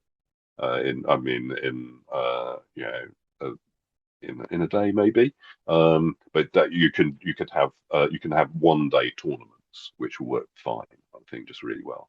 Probably the same kind of time period as if you're playing Blood Bowl sevens almost. We've run Yeah, Blood Bowl absolutely. sevens tournaments. Yeah. Yeah, Um, it's in yeah. in Dreadball, the earlier version, there was like a score track where you kind of were tracking the difference in scores between the two teams, and if anybody got more than 7 points above the other team, the game automatically ended. Is that same mechanic in Dreadball All Stars? It is. It is. I mean, basically, you have a scoring track which has a 0 at the middle and then numbers on either side. And if you need to get more than 8 now, or get up to 8. No, more than 8. Yeah, that's it, more than 8. So we tinkered with that a little bit to try and get the balance right, basically. And I keep reverting back to the original version of the rule. But yeah, once you get to a certain number of points, you get a landslide and win immediately. But that's a little bit harder to reach than it was in the original version of the game because, as I say, the game is really high scoring, and we wanted to make sure that you couldn't just get adding a point on stopped it because of the way the number of points you score in different areas of the pitch varies. Just meant that the maths meant that you weren't going to be able to suddenly win very, very quickly. But the score track basically stayed in place. All righty. Well, fantastic. That's brilliant. You've probably already answered this question, but we've got it in our show notes here. So anybody listening to this podcast on the day of release, the Kickstarter will go live next week. So we're a week out from that. Give us your best spiel. I've already got Dreadball. Why would I need to back this Kickstarter? Sell it to us. I'm not very good at this kind of stuff, I have to say. That's why I'm not in marketing. Personally, I think it'd be a great game. If you like sports games, then it's a great game to add to your collection because it's different to the original Dreadball. It's its own unique thing. It's very quick playing, and it's a great game if you've got friends who might be put off by the complexity of even a game like Blood Bowl, then Dreadball will be a great way to introduce them to the hobby. So it's a really useful thing to have on your shelf, even if you're a very experienced and dedicated player. Quick playing and very enjoyable, and it does. I think it does quite a lot with a relatively light touch in terms of games mechanics. So I've been enjoying playing it. Obviously, I've done quite a lot of playtesting. I really enjoy it. It's a fun game, and so useful to have, even if you're experienced, because you can introduce people to the hobby. And if you're listening to this, I can't imagine that you'll be listening to this podcast if you if you haven't played Blood Bowl or any games like that before. But if you happen to be, then Dreadball is just a great way to enter the hobby. Excellent. Well, you've got me sold. I'm backing it fully. Yes, Millsy did tell us that he was backing it. Just wanted to also just mention, of course, that is going live on the 17th of March. So if you're trying to work out when the Kickstarter is live, it is actually the 17th of March. Please just go to kickstarter.com, type in Dreadball, it'll pop up. Is there anything else, Jervis, you wanted to add about Dreadball before we talk about some other things? Nothing immediately springs to mind. If it might come up in further conversation anyway, you never know. But no, as I say, it's been a great project. I'm really looking forward to it coming out myself. Actually, yeah. Oh, and I've seen the first. We've got the first sort of like resin castings of the players for the core game teams that look absolutely fabulous. The miniatures are great too. You'll start seeing pictures of them soon, I'm sure. But I think they've come out really well. One of the things that was interesting is that because you've got 5 players in a team, each player gets their own card, their own little special rules and stuff like that. What we've tried to do is make sure that the miniatures are distinct so that they've got a common theme, but also they're individual enough so that you can say, okay, I definitely know that player is that card, if you see what I mean. The pictures relate to each other.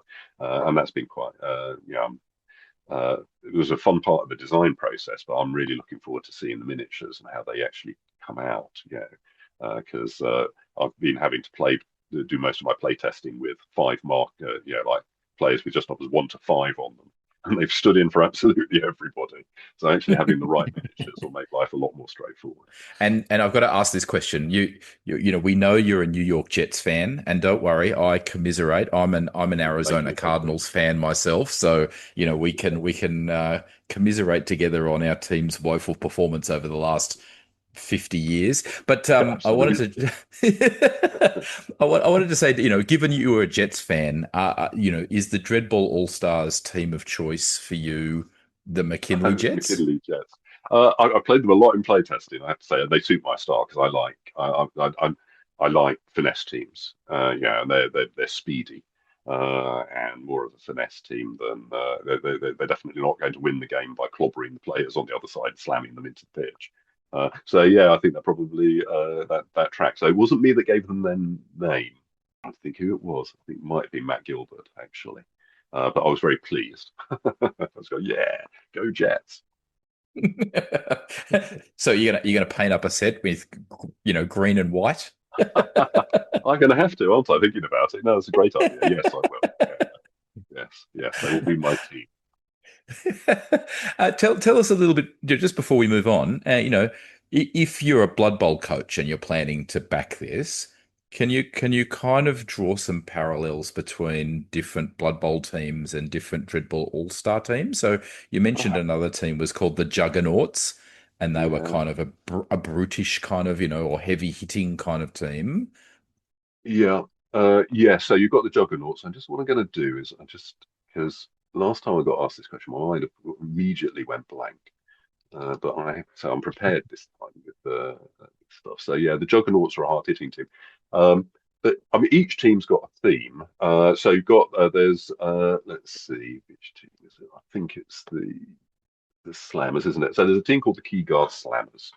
Um, and they're what they are is that they're run by the key guard is security and runs all the prisons and things like that. It's a big corporation.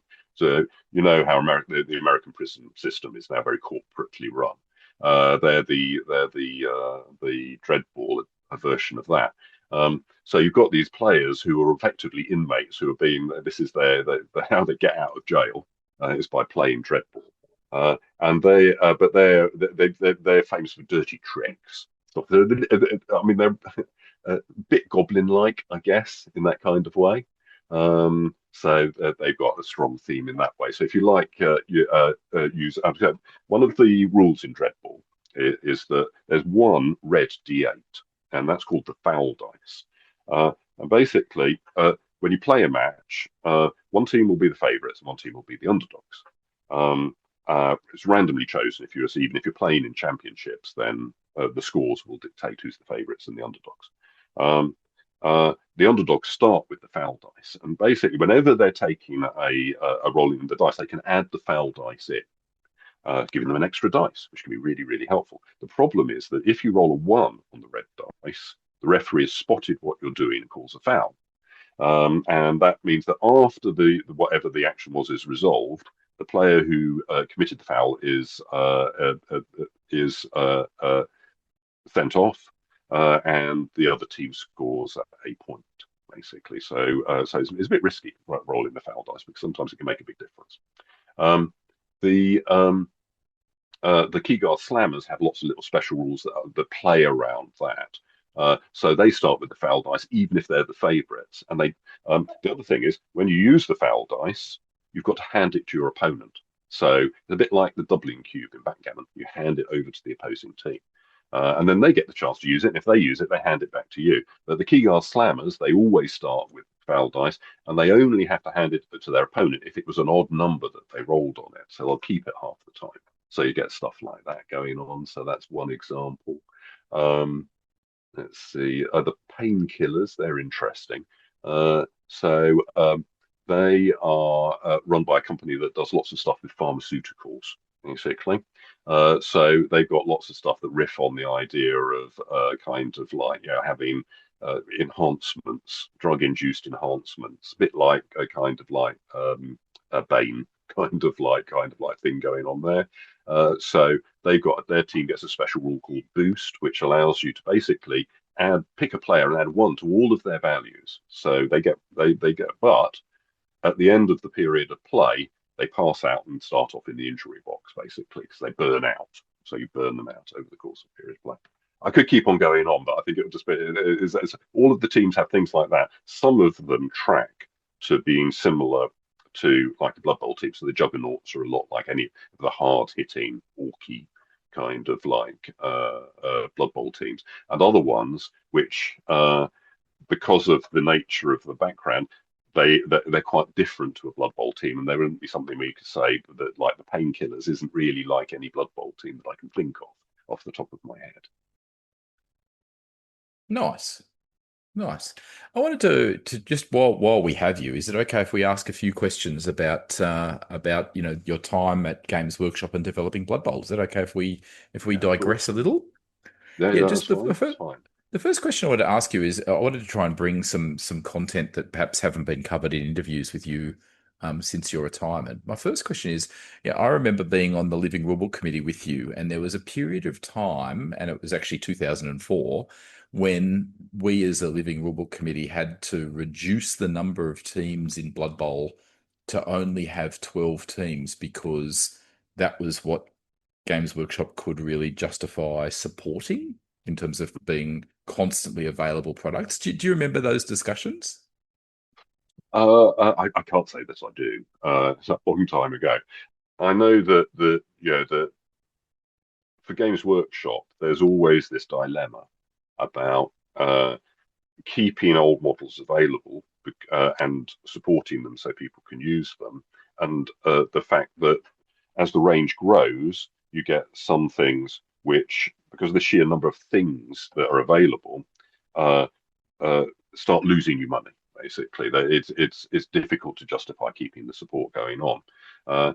Workshops actually quite good. I know that people will be surprised, but it does its best to make sure that models are kept available and that they have rules for them. But there are certain times you just get to a stage where you say it's not going to work. We're going to have to rationalize the range here.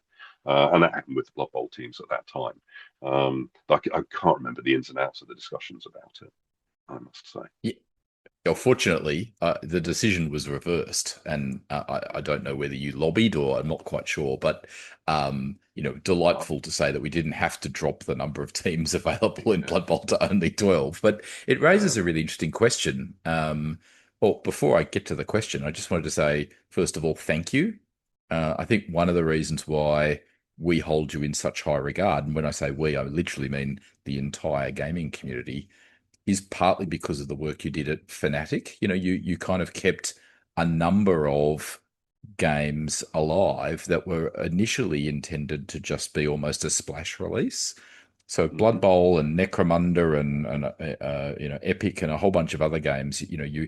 Your purpose at Fnatic was to support those games that had been incredibly popular for a short period of time. Games Workshop had originally thought we could just move on to something else, but there was such a demand to continue to support it. I guess you formed Fnatic Studio. So first of all, I just want to say thank you for the work you did when you were there. I personally was very thankful for all the work. Obviously, I got to see more than most being involved in the Living Rulebook. But it raises an interesting question, which is, have there been times when competing priorities, such as the business model for the company or other priorities of the company you're working for, been in tension with game design? Yeah, you definitely get that. Yeah, I think the important thing to understand is if you're working as a games designer for Games Workshop, you're given a brief. It's not like I kind of even with Blood Bowl, certainly. I mean, Blood Bowl in the early days it was a bit different. And so for first edition Blood Bowl, I did come up with the idea for that and pitch it. But generally, there'll be a plan. Here's the game. This is what we need to do. This is the number of new miniatures we're going to make available to go with it, and that kind of stuff. And you work within that brief. So probably the most famous example of that for me, would be Age of Sigmar. Where the brief was, well, we're going to restart, like the Warhammer world. We want to have a lot more design space. We want the rules to be on 4 pages of A4, and there not be any points values, which got turned around later on. And with stuff like that, what you do, there's obviously a tension there because you kind of like, in some places it's good. Getting the rules down to 4 pages actually turned out to be a really interesting project to work on. The not using points values less so. And so I can remember you're kind of like saying, I really don't think that people are going to be able to easily put together armies and play games. They're just not going to know what to do if we don't have these in. That's the importance of points values. The counter argument was that, well, we just want people to collect the models and play games with the models that they want, rather than be, to have the games development kind of like saying, you can only have one of these models in your army, or these models are so expensive you'll only ever be able to field two of them. It should just be the collecting hobby should take precedence there. And I think what, in the end, launch of Age of Sigmar did was kind of like show that that hypothesis was wrong, really. The points values do help the collecting hobby. They give it structure. So it was useful to go through that pain. But I think that's an example of the tension that's in there. You're working to a brief. A lot of it tends to come down to that kind of like thing about, to make a game work and be as balanced as possible, you need to apply restrictions. On the other hand, Games Workshop, it's the at the heart of what it does is it makes lovely miniatures that people collect. So putting barriers in the way of the collecting hobby is not seen as being a good thing, and that creates a tension between how do I make this game super balanced, and how do I allow people the freedom to be able to collect stuff as freely as possible. Personally, I actually find, generally, I find stuff like that quite interesting. There are times when it has been frustrating. I can remember in one particular case where we were told that the points value for a model had to be lowered because it was going above a certain breakpoint. I can't remember exactly what the breakpoint was in the army lists at the time, which would limit the number of models that could be collected. So there was a desire that the points value for very powerful models would be capped at a certain level. And again, I think that things like that, what happened in the end was that the model was unbalanced, and other things had to be done to kind of like fix it. So in the long run, I think that the argument has been won in Games Workshop that the points, values, and restrictions in army collecting, stuff like that, is actually important because it makes the game more engaging, and it helps. It gives structure to the way that you think about what you're going to get next, rather than being overwhelmed with, well, I can have absolutely anything I want. So, which can be a daunting prospect in its own right. I'm sorry, again, it's another rather long-winded argument, but it's a complicated subject.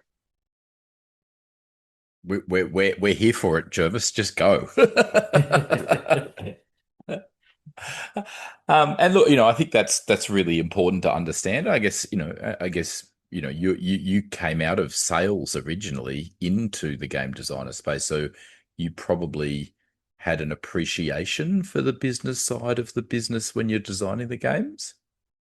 I think I was definitely aware of. I think for me, there's a unity to all of this kind of stuff, because what Games Workshop does, really, in my opinion, and any other company, Mantic too, with the stuff, is that you create a hobby, and then you facilitate people to in taking part in that hobby.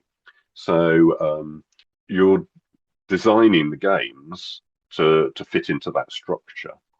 So you have to be aware of it, and you have to think about, well, how do we get these games into people's hands and give them the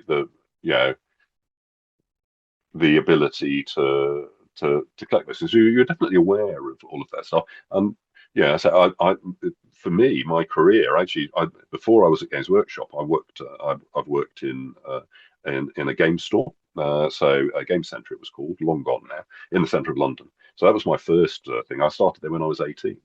So I spent several years working in retail, and when I joined Games Workshop, an old colleague of mine was running the trade sales department at Games Workshop, and I was having a chat to him at a games day, and he said, "I'm looking for an assistant. Would you like to join?" And that's how I ended up at Workshop.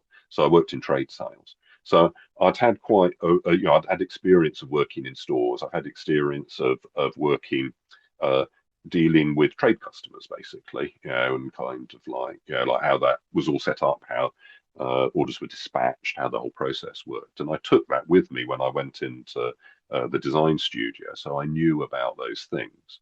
Definitely, it would be in my mind And Dreadball is actually is a very good example of it. My original pitch for Dreadball was that it would be good to have some games when I was working in trade sales. It would be useful to have some little games that people could just take out of the box and play.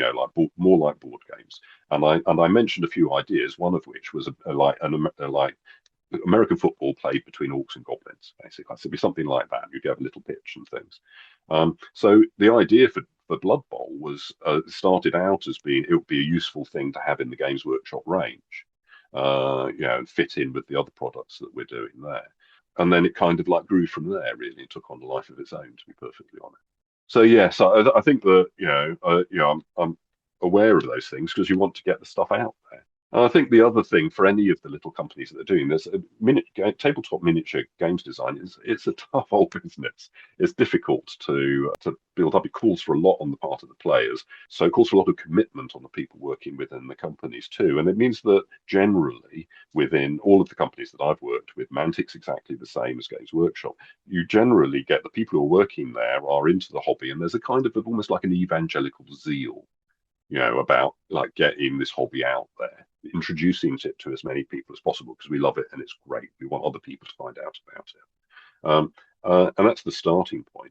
I think with the companies that manage to then hang on in there and keep on doing that for a prolonged period of time, it has to be married to a good dose of common commercial sense. You've got to say, well, this is a business.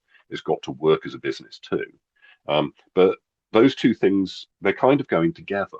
And that's why I say there's a unity between the design of the games and the models that are made, and the way that they're marketed and sold and get out there. And then this overarching kind of idea of let's make this hobby available to as many people as possible. Let's make it into a business that's successful and can keep on doing that forever. You have to consider all of those things in the round, if that makes sense. Now, you probably knew this was coming because Down Under World Denizens is famous for being pro-Slan, although Wilts likes to sit on the fence there.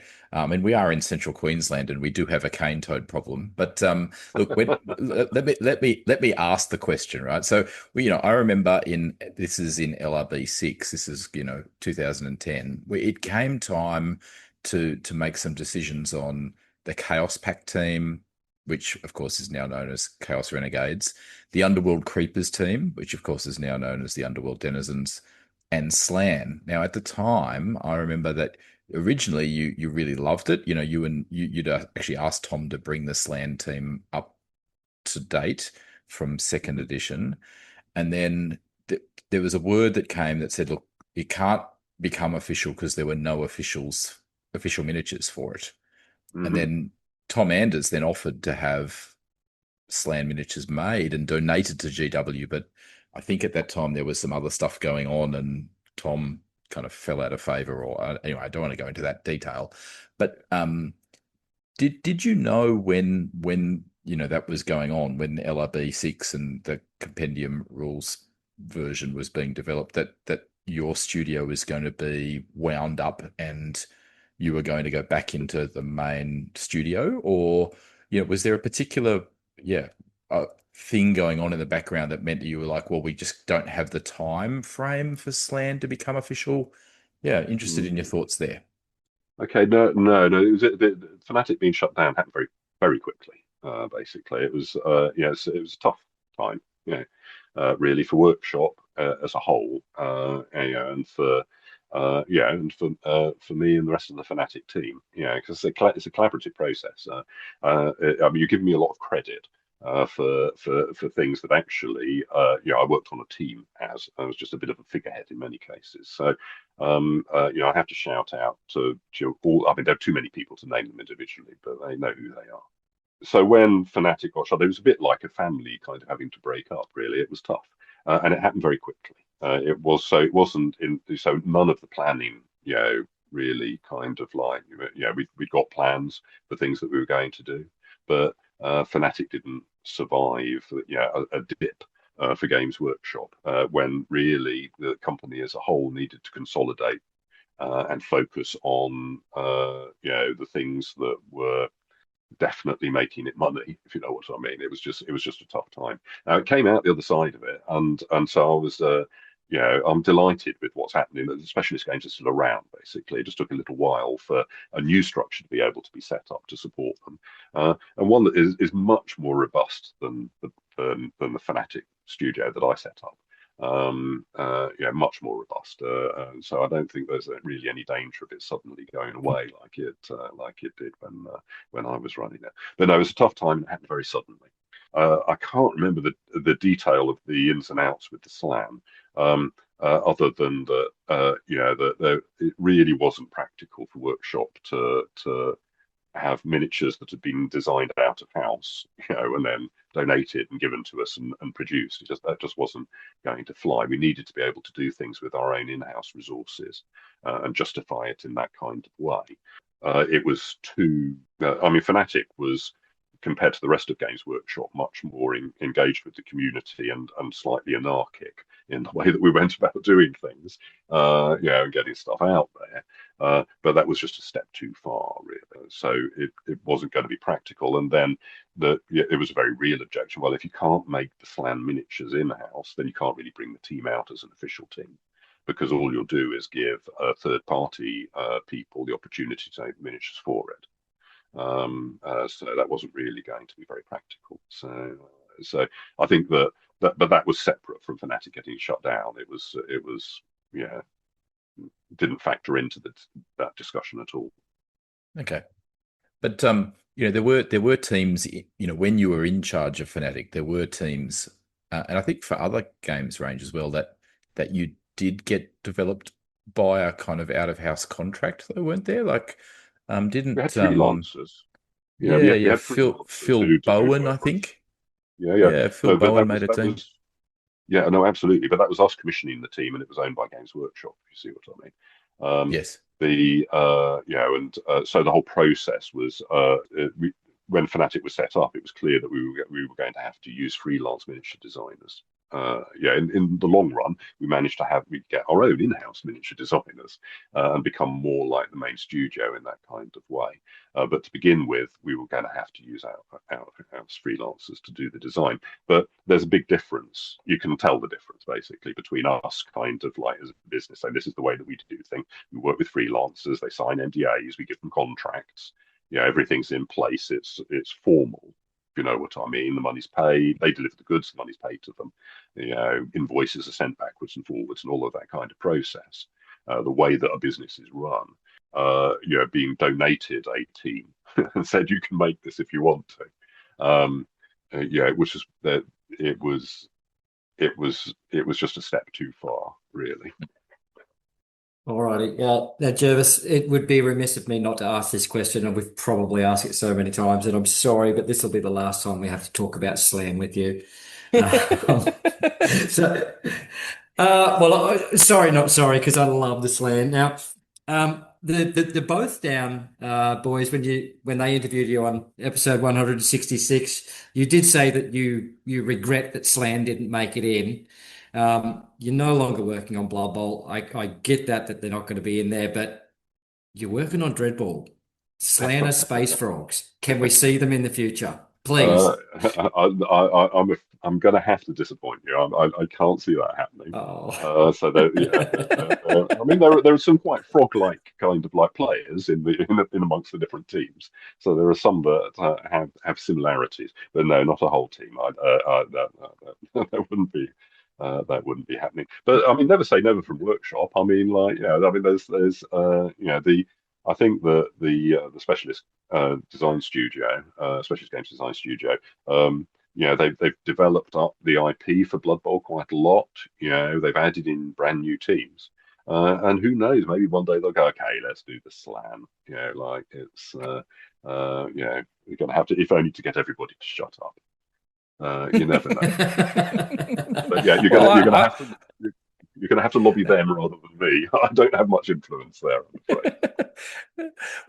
No, that's fine. Like, please see, we're not trying to get you to go and chat to the people you still know in the company. But I think they've got kind of two choices. Either they bring out Slan as Slan and just retcon the lore or do something with the lore to make it work, and therefore sell it from that kind of nostalgic point of view? Like, the Zoats, for example, have made a comeback, and you were involved in Warhammer Quest, Yeah, yeah, yeah. Blackstone Fortress, where there was a Zoat Mm, running around in 40K, and that's right. it sold like hotcakes. The squats in Necromunda when they in 2017 Necromunda Mhm. sold. My understanding is they sold so well that squats made a comeback into 40K. So It that's could be. one I way mean, they could go on. yeah, I think that no, I was just going to say with the squats actually. I mean, we tried. They almost came back several times. Before Necromunda, they just didn't quite make the cut each time. But we went through a development process with them more than once when I was still working on 40K and stuff. So they just with stuff like that, I think that it's important to understand that the people working within workshop, they're hobbyists, particularly on the games design teams. So they know these things, too.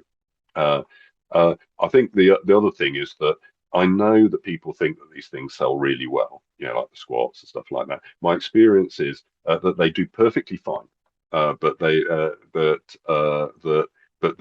niche. There's a reason that they don't immediately get put back into the range, in that it's difficult to get them right. They're rather niche, and they don't have the overall appeal of the core stuff that's already out there, in my experience.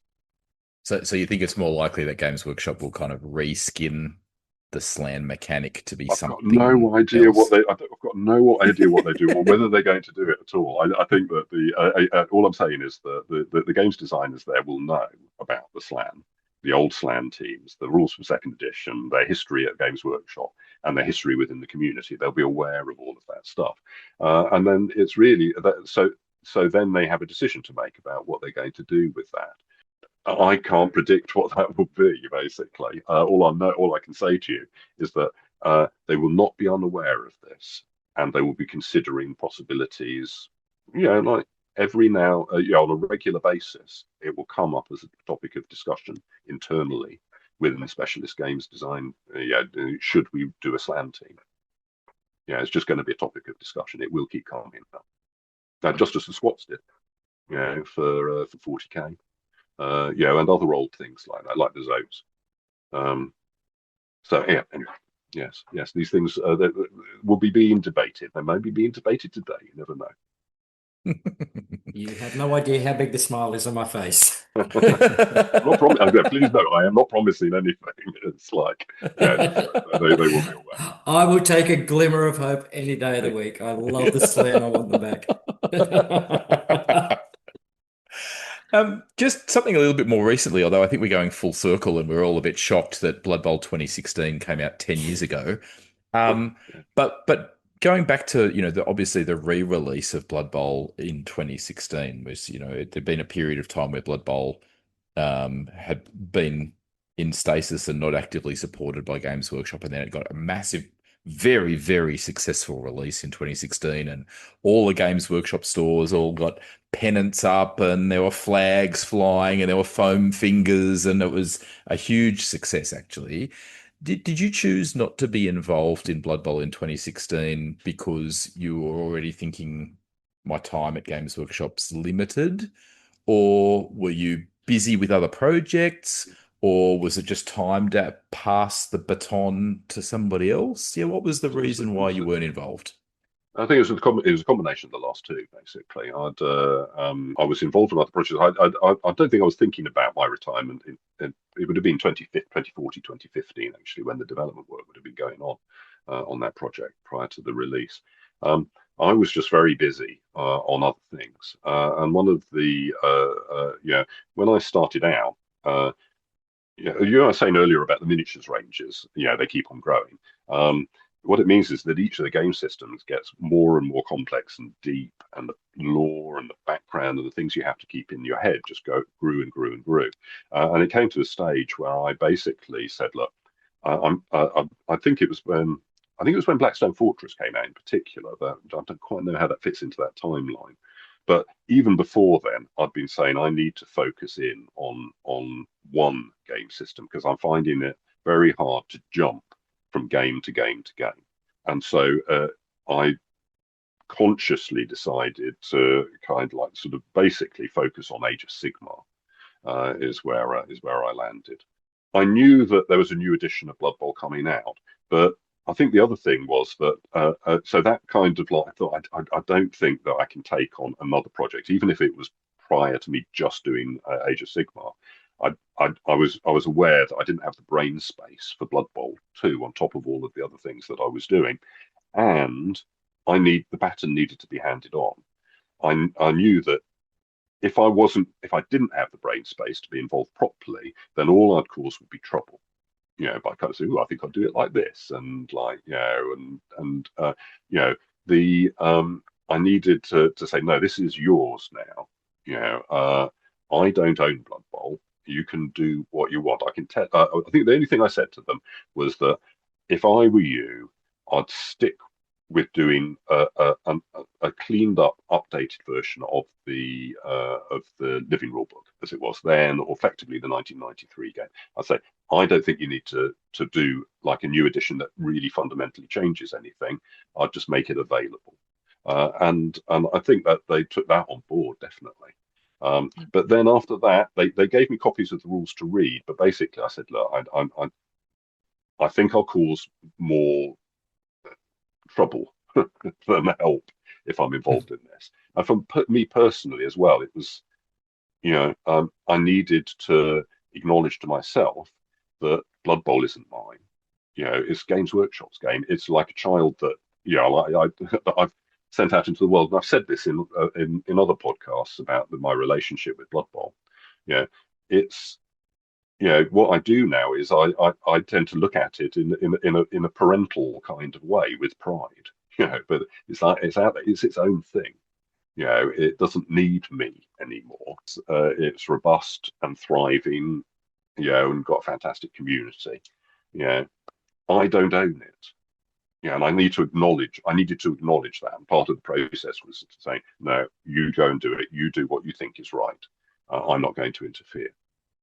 And I've stayed like that. I don't really, if I look at Blood Bowl, I wouldn't want to get re-involved, like I say, as a freelancer or something like that on Blood Bowl again. It's,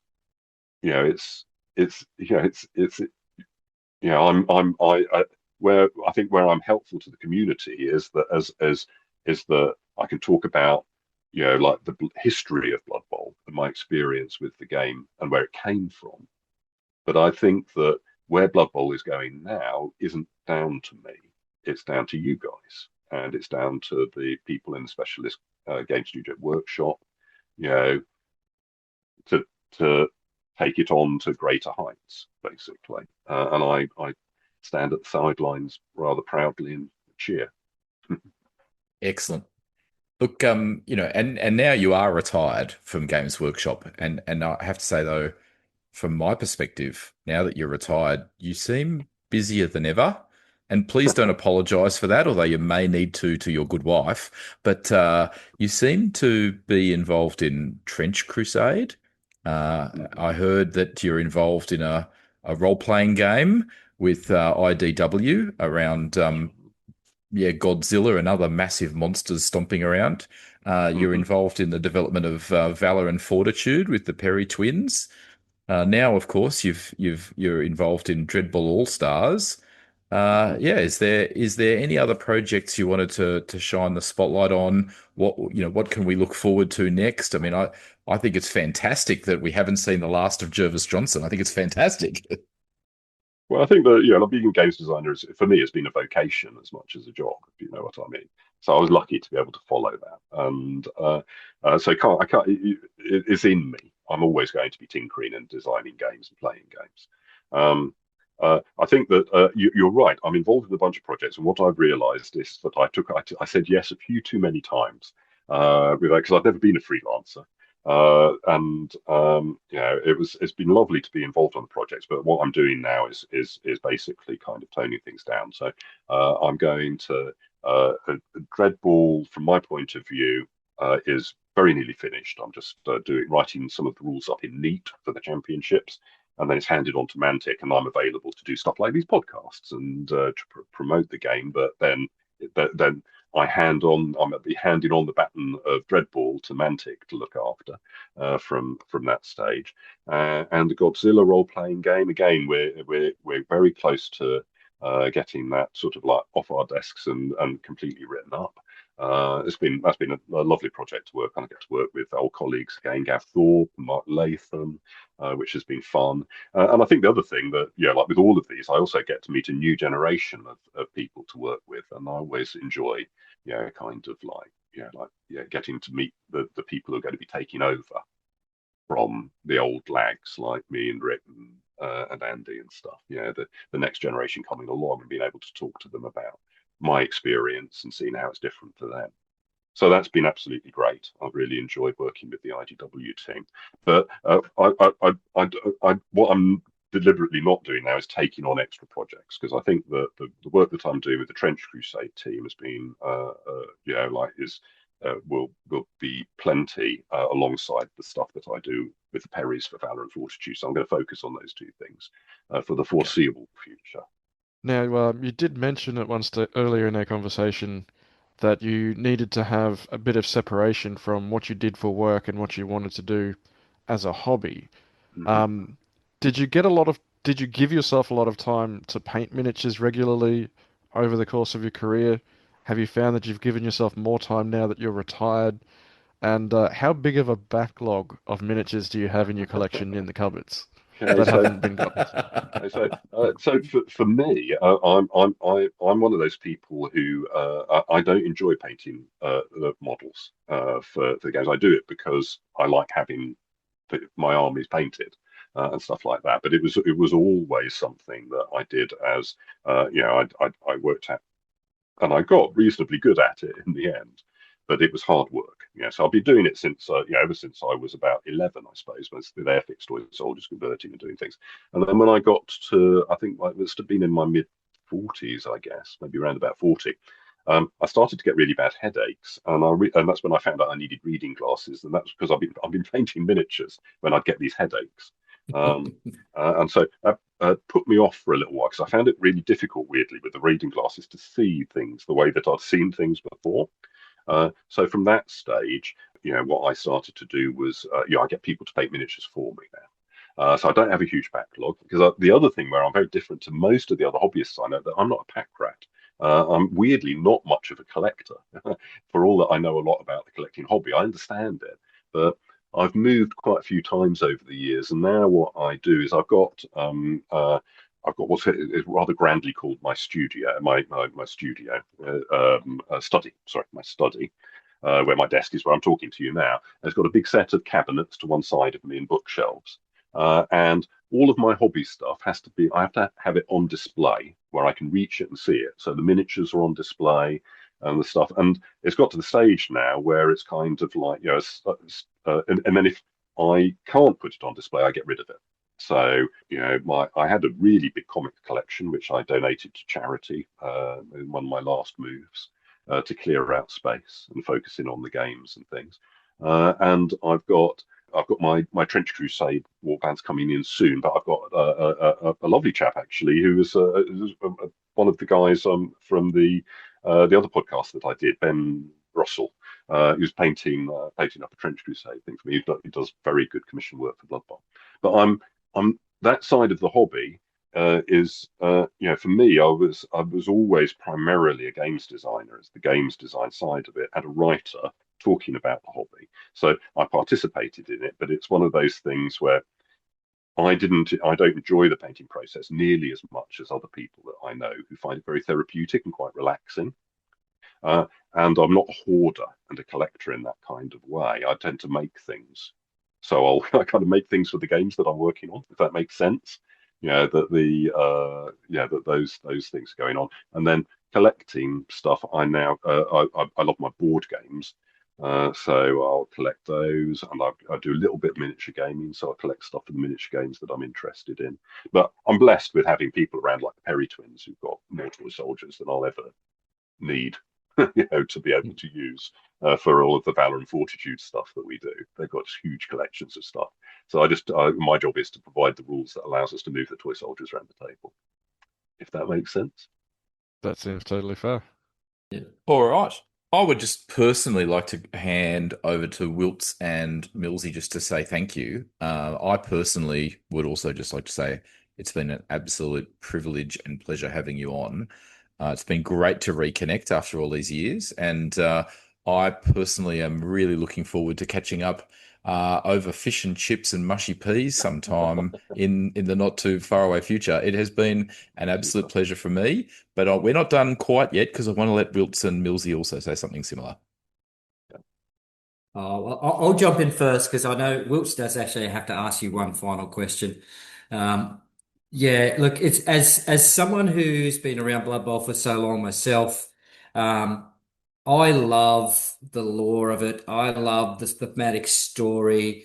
I love the history of Blood Bowl and what you've been able to share today. Um, it's just mind blowing and amazing. And I sat here listening when you said, I'm handing the baton over to the new the new people such as us to move this game forward. And I'm sitting here almost like I'm watching a movie where the hero of this story has gone through these epic things throughout the entire time, and then comes to this little epilogue at the end, and it's like I'm my time is done and I'm handing it over.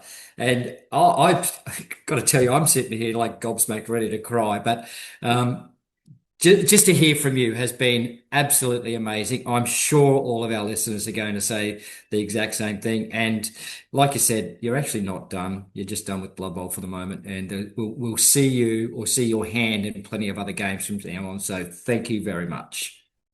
Thank you. And yeah, I'll just pile on. I'd like to thank you very much for your generous time. It's been wonderful speaking with you. Love to catch up in person soon, in the near future as well.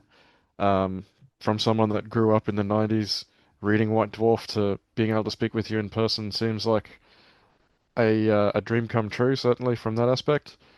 Um, but the last thing we do officially need from you is it's become a trend and a catchphrase in our Down Underworld Denizens podcast. If you could give me an enthusiastic or stately of your choice rendition of the phrase, that's brilliant. That's brilliant.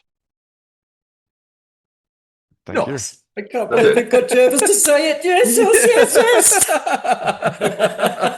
Okay, but I'm but slightly confused, but oh, we get all our guests. We get all our guests to say it. Although maybe we need to like put them all together, like all of that's brilliance together at some point. It's a supercut. definitely. yeah. Yeah. It's a Millsyism, and now everybody has to say it. So we get everybody to No, say sure. it. That's Yeah. it. I'll remember that. Yeah, no. That's brilliant. Fantastic. That's No, Dude, brilliant. there's another one. Clip it, Millsy. Oh, I'm editing this for sure. I got both of them. no, But Jervis, it's been a, Oh, yeah. No, so I just wanted to say it's been a real pleasure. Chatting to you guys. Yeah, thanks for having me. and back at you. It is true what Wilts has yeah. said. You are really actually our idol in a sense in terms of personally, Blood Bowl really is the only miniature game I play. I'm the opposite of you, Jervis, in that I do enjoy painting and I do hoard, I do collect, and I have a complete collection of Blood Bowl miniatures.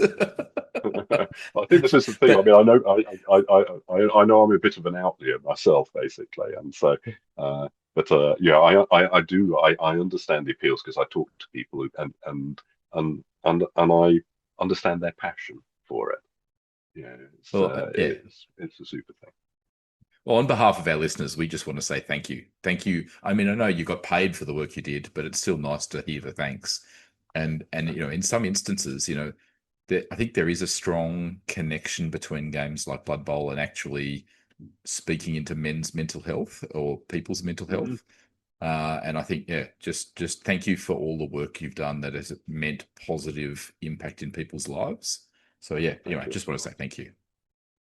No, thank you for the kind words. I really appreciate them. I do. Yeah, that just makes me. It's not embarrassed. It's just, yeah, It's very nice to hear. Visit like that. Thank you very much.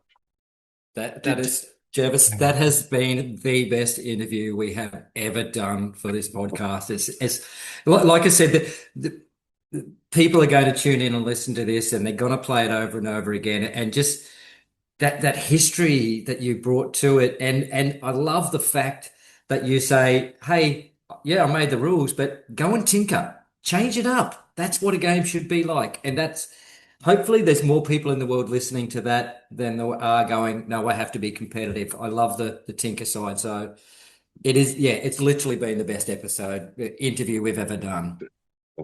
Well, thank you. That's very kind. Yeah, it's been. I've really enjoyed it. You asked some cool and interesting questions there. Yeah, it's really good. It's I had to. Yeah, you definitely fulfilled your brief of asking about things that other people haven't asked me about. So that's very good. So sorry if they've been curly. No. Okay. All right, we'll let you go. And yeah, we will once we get this all edited, we will actually get a copy to Ross at Mantic, and we'll get you a copy as well if you wish to listen. And there is a fair bit of lead time with this, so we've got a little bit of time because the whole objective of this is to raise not just the awareness, but hopefully the number of people backing the Kickstarter. That's the purpose. Yeah, no, absolutely, it would be good to do things. But I think that and talking about stuff passionately seems to do the job basically. I've really enjoyed working on Dreadball. It's a great little game. It is what it is. I think that's the other thing about it. I hope that came across quite clearly that it's. I don't think it's a Blood Bowl. Is a hobby in its own right. It can fill you up if that makes sense. And I think with Dreadball, it's more of an intro to the hobby. It's light in that kind of way, but that's not a bad thing. It means it's good because it makes it different to Blood Bowl. I'll give you a couple of tiny little anecdotes. So Scott Tate, who just won a fairly large tournament in Australia with his shambling undead Blood Bowl team, got into Blood Bowl through Dreadball. So he was a Dreadball player. Okay. Yeah. Okay. So he was a Dreadball player, and then I started up a league in Wollongong in New South Wales. And he kind of, oh yeah, this Blood Bowl thing, it's a bit like Dreadball, isn't it? And so I taught him the game, and he just recently he's won a 50-player tournament in Sydney. So the other anecdote I wanted to share with you is a good friend of ours, Jason Webster. He's a very close friend to many of us. He has had the most horrendous of years last year. He lost his wife, both of his dogs, and his mum all in 1 year. God. And we've all rallied around him. And actually, his Blood Bowl family has actually been a really key support making it through that time. So, I just want you to, catch just how effective, Blood Bowl has been for, good in people's lives when they've been going through really tough times. No. I'm aware of stuff like that. It's humbling when people talk to you about it. Truly humbling because it's again, it makes you feel really thankful for having had the opportunity to make something that helps people like that. And I think that the game playing and people's mental health is a real thing. There's a good friend of mine over here in the UK is kind of like a professor of psychology over at Derby University, who happens to be a game player too. I got to know him a bit because he got in touch after I'd written a Standard Bearer article about luck in games and the way that we perceive it, and because he was doing studies on stuff like that about the psychology of the way people perceive luck.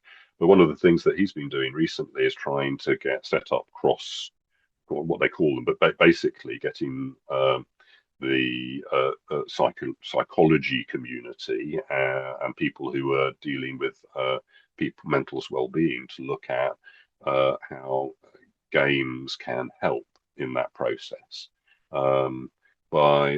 In particular, it's one of the people he was talking about was saying that they can be really helpful for people who've been homeless because it starts to give them a feeling of self-worth and being accepted by being welcomed into a community and then being able to play games and maybe win some of them. So it's kind of like a step on that road to become, like rejoining society for them. And things Wow. and stuff like that is fantastic, I think. And I really, Yeah. I kind of like, you know, yeah, fascinated to hear about it and really pleased that people like Ian and other people around are starting to really kind of like say, well, how can we do this? There was a thing on TV just the other day about bolt action being used in a way like the Warlord Games World War II rules, a bit like 40K for World War II, being used to help people's mental like people who are suffering mental problems. It was part of a project, being funded by the government to run, basically a club that plays bolt action, but it's particularly kind of focused on that kind of stuff. So I think it's, something that people are going to become more and more aware of going on, because it's definitely helped my mental well-being, having, games to fall back on and just think about, crowd out the other thoughts, if that makes sense, by thinking about, yeah, should this rule be a +1 or a +2? Do you know what I mean? It's Yeah. important. A, It's a Yeah, pleasant distraction and the sense of community just definitely gives it that extra bit over the absolutely. top. It does. No, it really does. I think that the community, the Blood Bowl community is great as well. I think it's very welcoming, and and open and and fun. It's it's Yeah. it's one of the things that I do find about Blood Bowl that I really like is it's quite joyous in its way. There's lots of like really fun aspects to it, and people embrace that and have fun with it. It's not just. I mean, there are people who love just the competitive chess-like gameplay kind of elements of it to an extent. But even within those big tournaments, you'll have people who are kind of like, like doing crazy things and kind of like, like are really out there. It's great. I do love the fact that Blood Bowl doesn't take itself seriously. I think the fact that it's Yeah, a parody and satire is brilliant. The other group I think that really benefits from games like Blood Bowl are people who are on the autism spectrum. yeah, In my role as an educator, I see them and they often gravitate to the miniature group that I run, yeah, and they really appreciate. I think it's true of some of in our Blood Bowl community too. They really appreciate a game like Blood Bowl because it brings structure and certainty to social interaction, and that can be a absolutely. challenge for them. Yeah, no, exactly. No, I think it's really true. I think that it's certainly. If you're in the hobbies, that you realise that there are lots of people, who are a little bit on the spectrum, and some people who are really high up there. And I know that part of the appeal for me, of playing games when I was young, was that my home life was kind of chaotic. My parents got divorced when I was 2, and things like that. I didn't have a bad time. It was just, disruptive.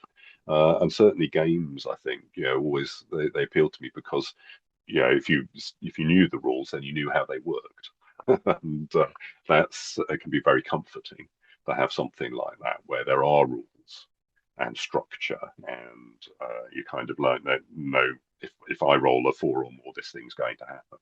You know, uh, I can see the appeal there, and then I agree with you. I think that when I was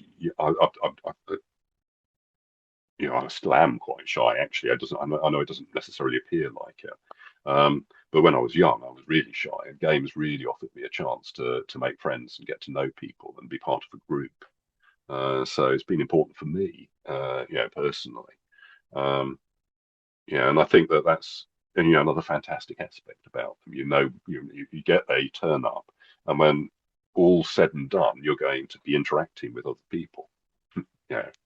Um, even if it's just through the medium of the game. I think one of the other things I love is Blood Bowl's so multinational now, I think it kind of like shows that that people aren't as different as they think in different countries and communities and stuff like that. That it gives an opportunity for people to get to know people from other communities. Yeah, who they'd have never met otherwise, and they've got common ground and a common thing that they both feel passionate about, and it unites them. It's one of the things I always loved about working at Workshop, and I still love with the freelance work that I do, is that there's a common language that I share with everybody, which is the love of the games. And it just brings you together and makes it very easy to go here as a team. Have you seen that at Eurobowl, the Eurobowl organisers actually have a little card sheet that they give to everybody that has the common phrases of Blood Bowl in all the different languages, so that when they're playing another country, they know what blitz is in other languages, or they know what. No, I love that. I didn't know that, but that is just fabulous. I know it's a really, really good thing. I knew that there was one player, a coach that I met, who played in lots of the European Championships, and he always tried to make sure that he got enough of the language of the country he was going to be able to play the game. Just to so that he could converse when he was playing the game, which I thought was fabulous. I'd love that kind of stuff.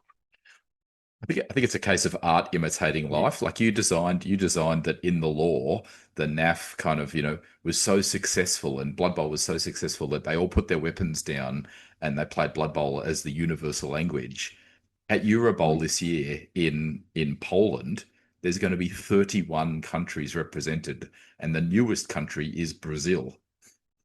Fantastic! Oh, I love it. No, that's just great. It is. It's proud parent stuff, basically, stuff like that. It's just, it's fantastic to see. And I think that of all of the different gaming communities that I know, the Blood Bowl community is definitely one of the most welcoming, and I mean, obviously, you do get there's always going to be bickering and kind of like things that people are going to argue about very passionately quite often to do with the game, but it seems to be less of a thing, less divisive for Blood Bowl than for a lot of the other games that I see around. And of course, we're all planning to come to the World Cup, which is going to be in Malta next year, and that's why I reached out to talk about catching up for a meal. While it'll be my first time in Europe, obviously we all live in Australia here, so we're a long way from anywhere. I've never been to Europe before. And I was thinking, well, while I'm in Malta, it won't be that far to get to the UK. So I'd love to catch up in person. Yeah. I mean, it's a flight, but but no, absolutely. No, if you can get to Nottingham, it would be fantastic to meet up. We can do our pub lunch and talk about things, and that would be absolutely great. Can I stretch the friendship and ask? Funny, Babs. Yeah, can I stretch the friendship and ask whether these guys can? No, I'm coming. Of course, yes, no, definitely. I'm not dying to meet all of you. That would. Well, the deal is we will shout you the lunch, and of course, if your good wife wants to come, we'll shout her the meal as well. Oh, cool! That's very kind. Definitely. Thank you. I'm not sure if Diana will come, but she's not much of a gamer, really. Looks unlikely. Kind of like she understands it, but anyway, but I'll definitely be there, so that would be nice. And I know just the place where we should meet, which is we should go for a pub lunch in the Trip to Jerusalem, which is one of the oldest pubs in the UK, if not the oldest pub in the UK. It's right in the centre of Nottingham. Yeah. It's quirky and quaint, and the food there's perfectly good. Well, I'd join you for fish and chips, but you can keep the mushy peas to yourself. Oh no, Wills, you got to go to mushy peas. You got to go, mate. When in Nottingham, do as Nottingham does. That's what I say. Yes. No, I think you're allowed. Lots of people don't like mushy peas. You're okay there, Wills. You can leave. Cool. Okay, I'm going to have to get going, I'm afraid, guys. No. You have given us lots of your time. Thank you immensely. That's okay. It's been. I really enjoyed the chat, and I'm not sure if I'll be able to listen to because this podcast is going to be long. I'll leave it to Ross to double check. Because obviously I've been here, so I know what we talked about, and I trust you guys to put it all together perfectly. Anyway, so it's cool. Yeah, we will. Yeah. Right, super. Okay, so thanks again, and I'll look forward to seeing you next year. No worries. Hit that end button. Thanks very much. Brilliant. Enjoy the rest of your day. Mate. Okay, see you. Bye.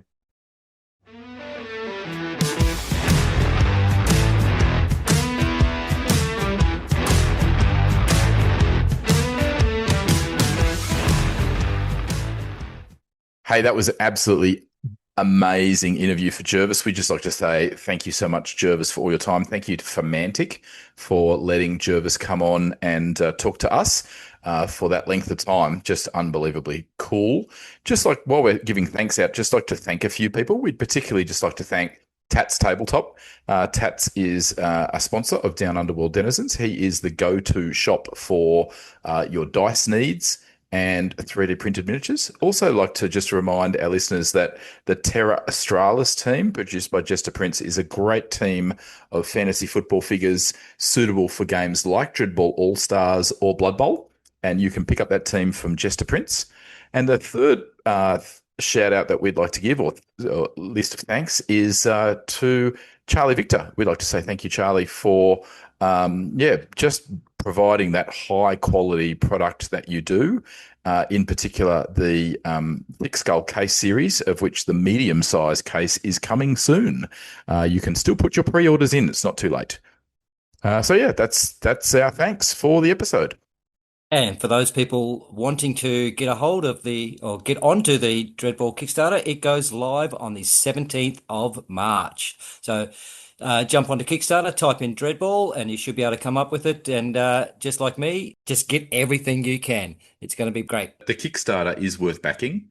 While Dreadball All-Stars will be available in your local gaming store, it'll definitely be cost effective for you to back the Kickstarter, and you will get bonuses that will not be available in store. So definitely back the Kickstarter.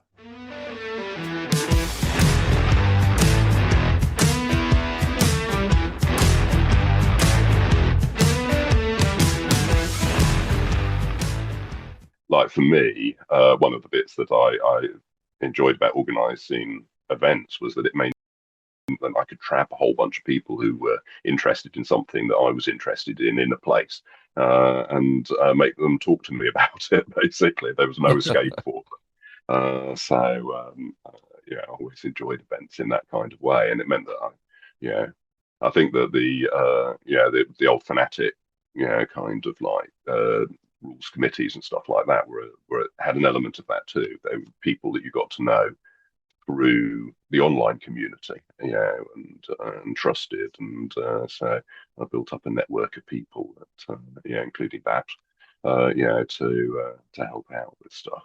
It was, it's always been it's a group effort, I think. Games design. It's one of the things that I talk to, like when I'm talking to people who are sort of like coming on, and like joining in being games designers. I'll say that it's an iterative process in that you kind of keep on going round and round the houses on it. You're going to keep on working away at a game for quite a few times. You can definitely see that with Blood Bowl. It carries on iterating.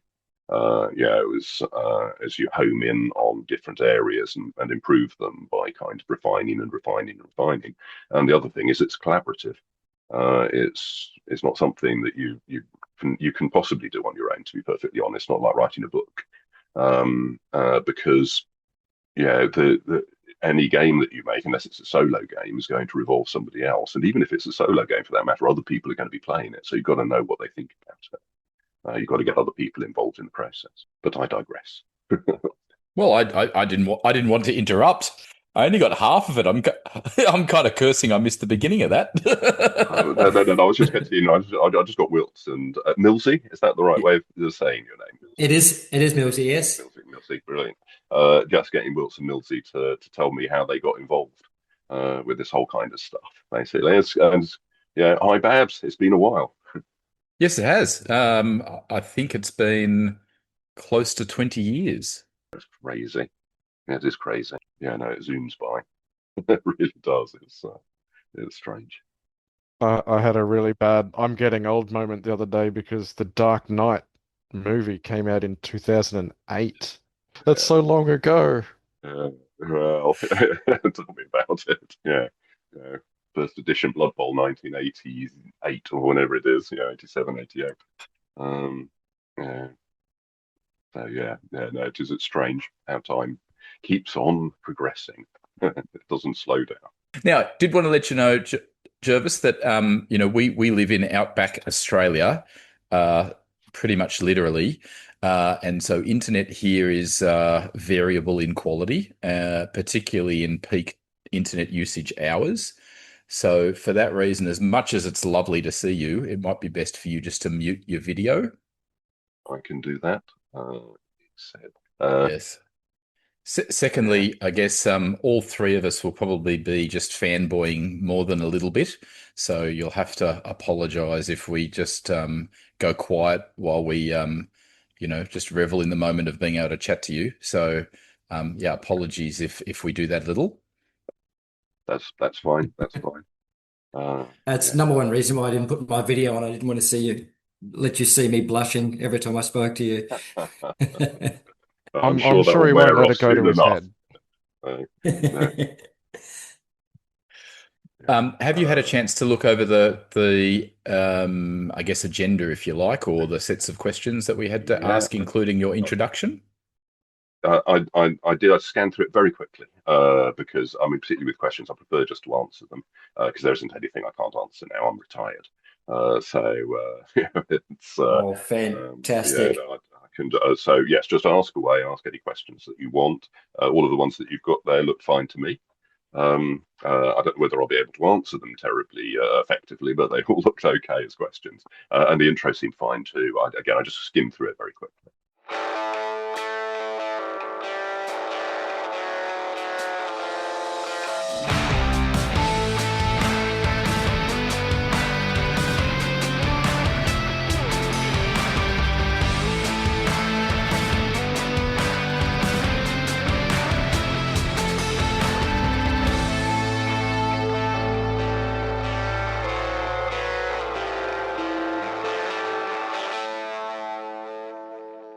Down Under World Denizens discusses games, workshops, games, and products such as Blood Bowl, Gutter Bowl, Dungeon Bowl, and Crunch.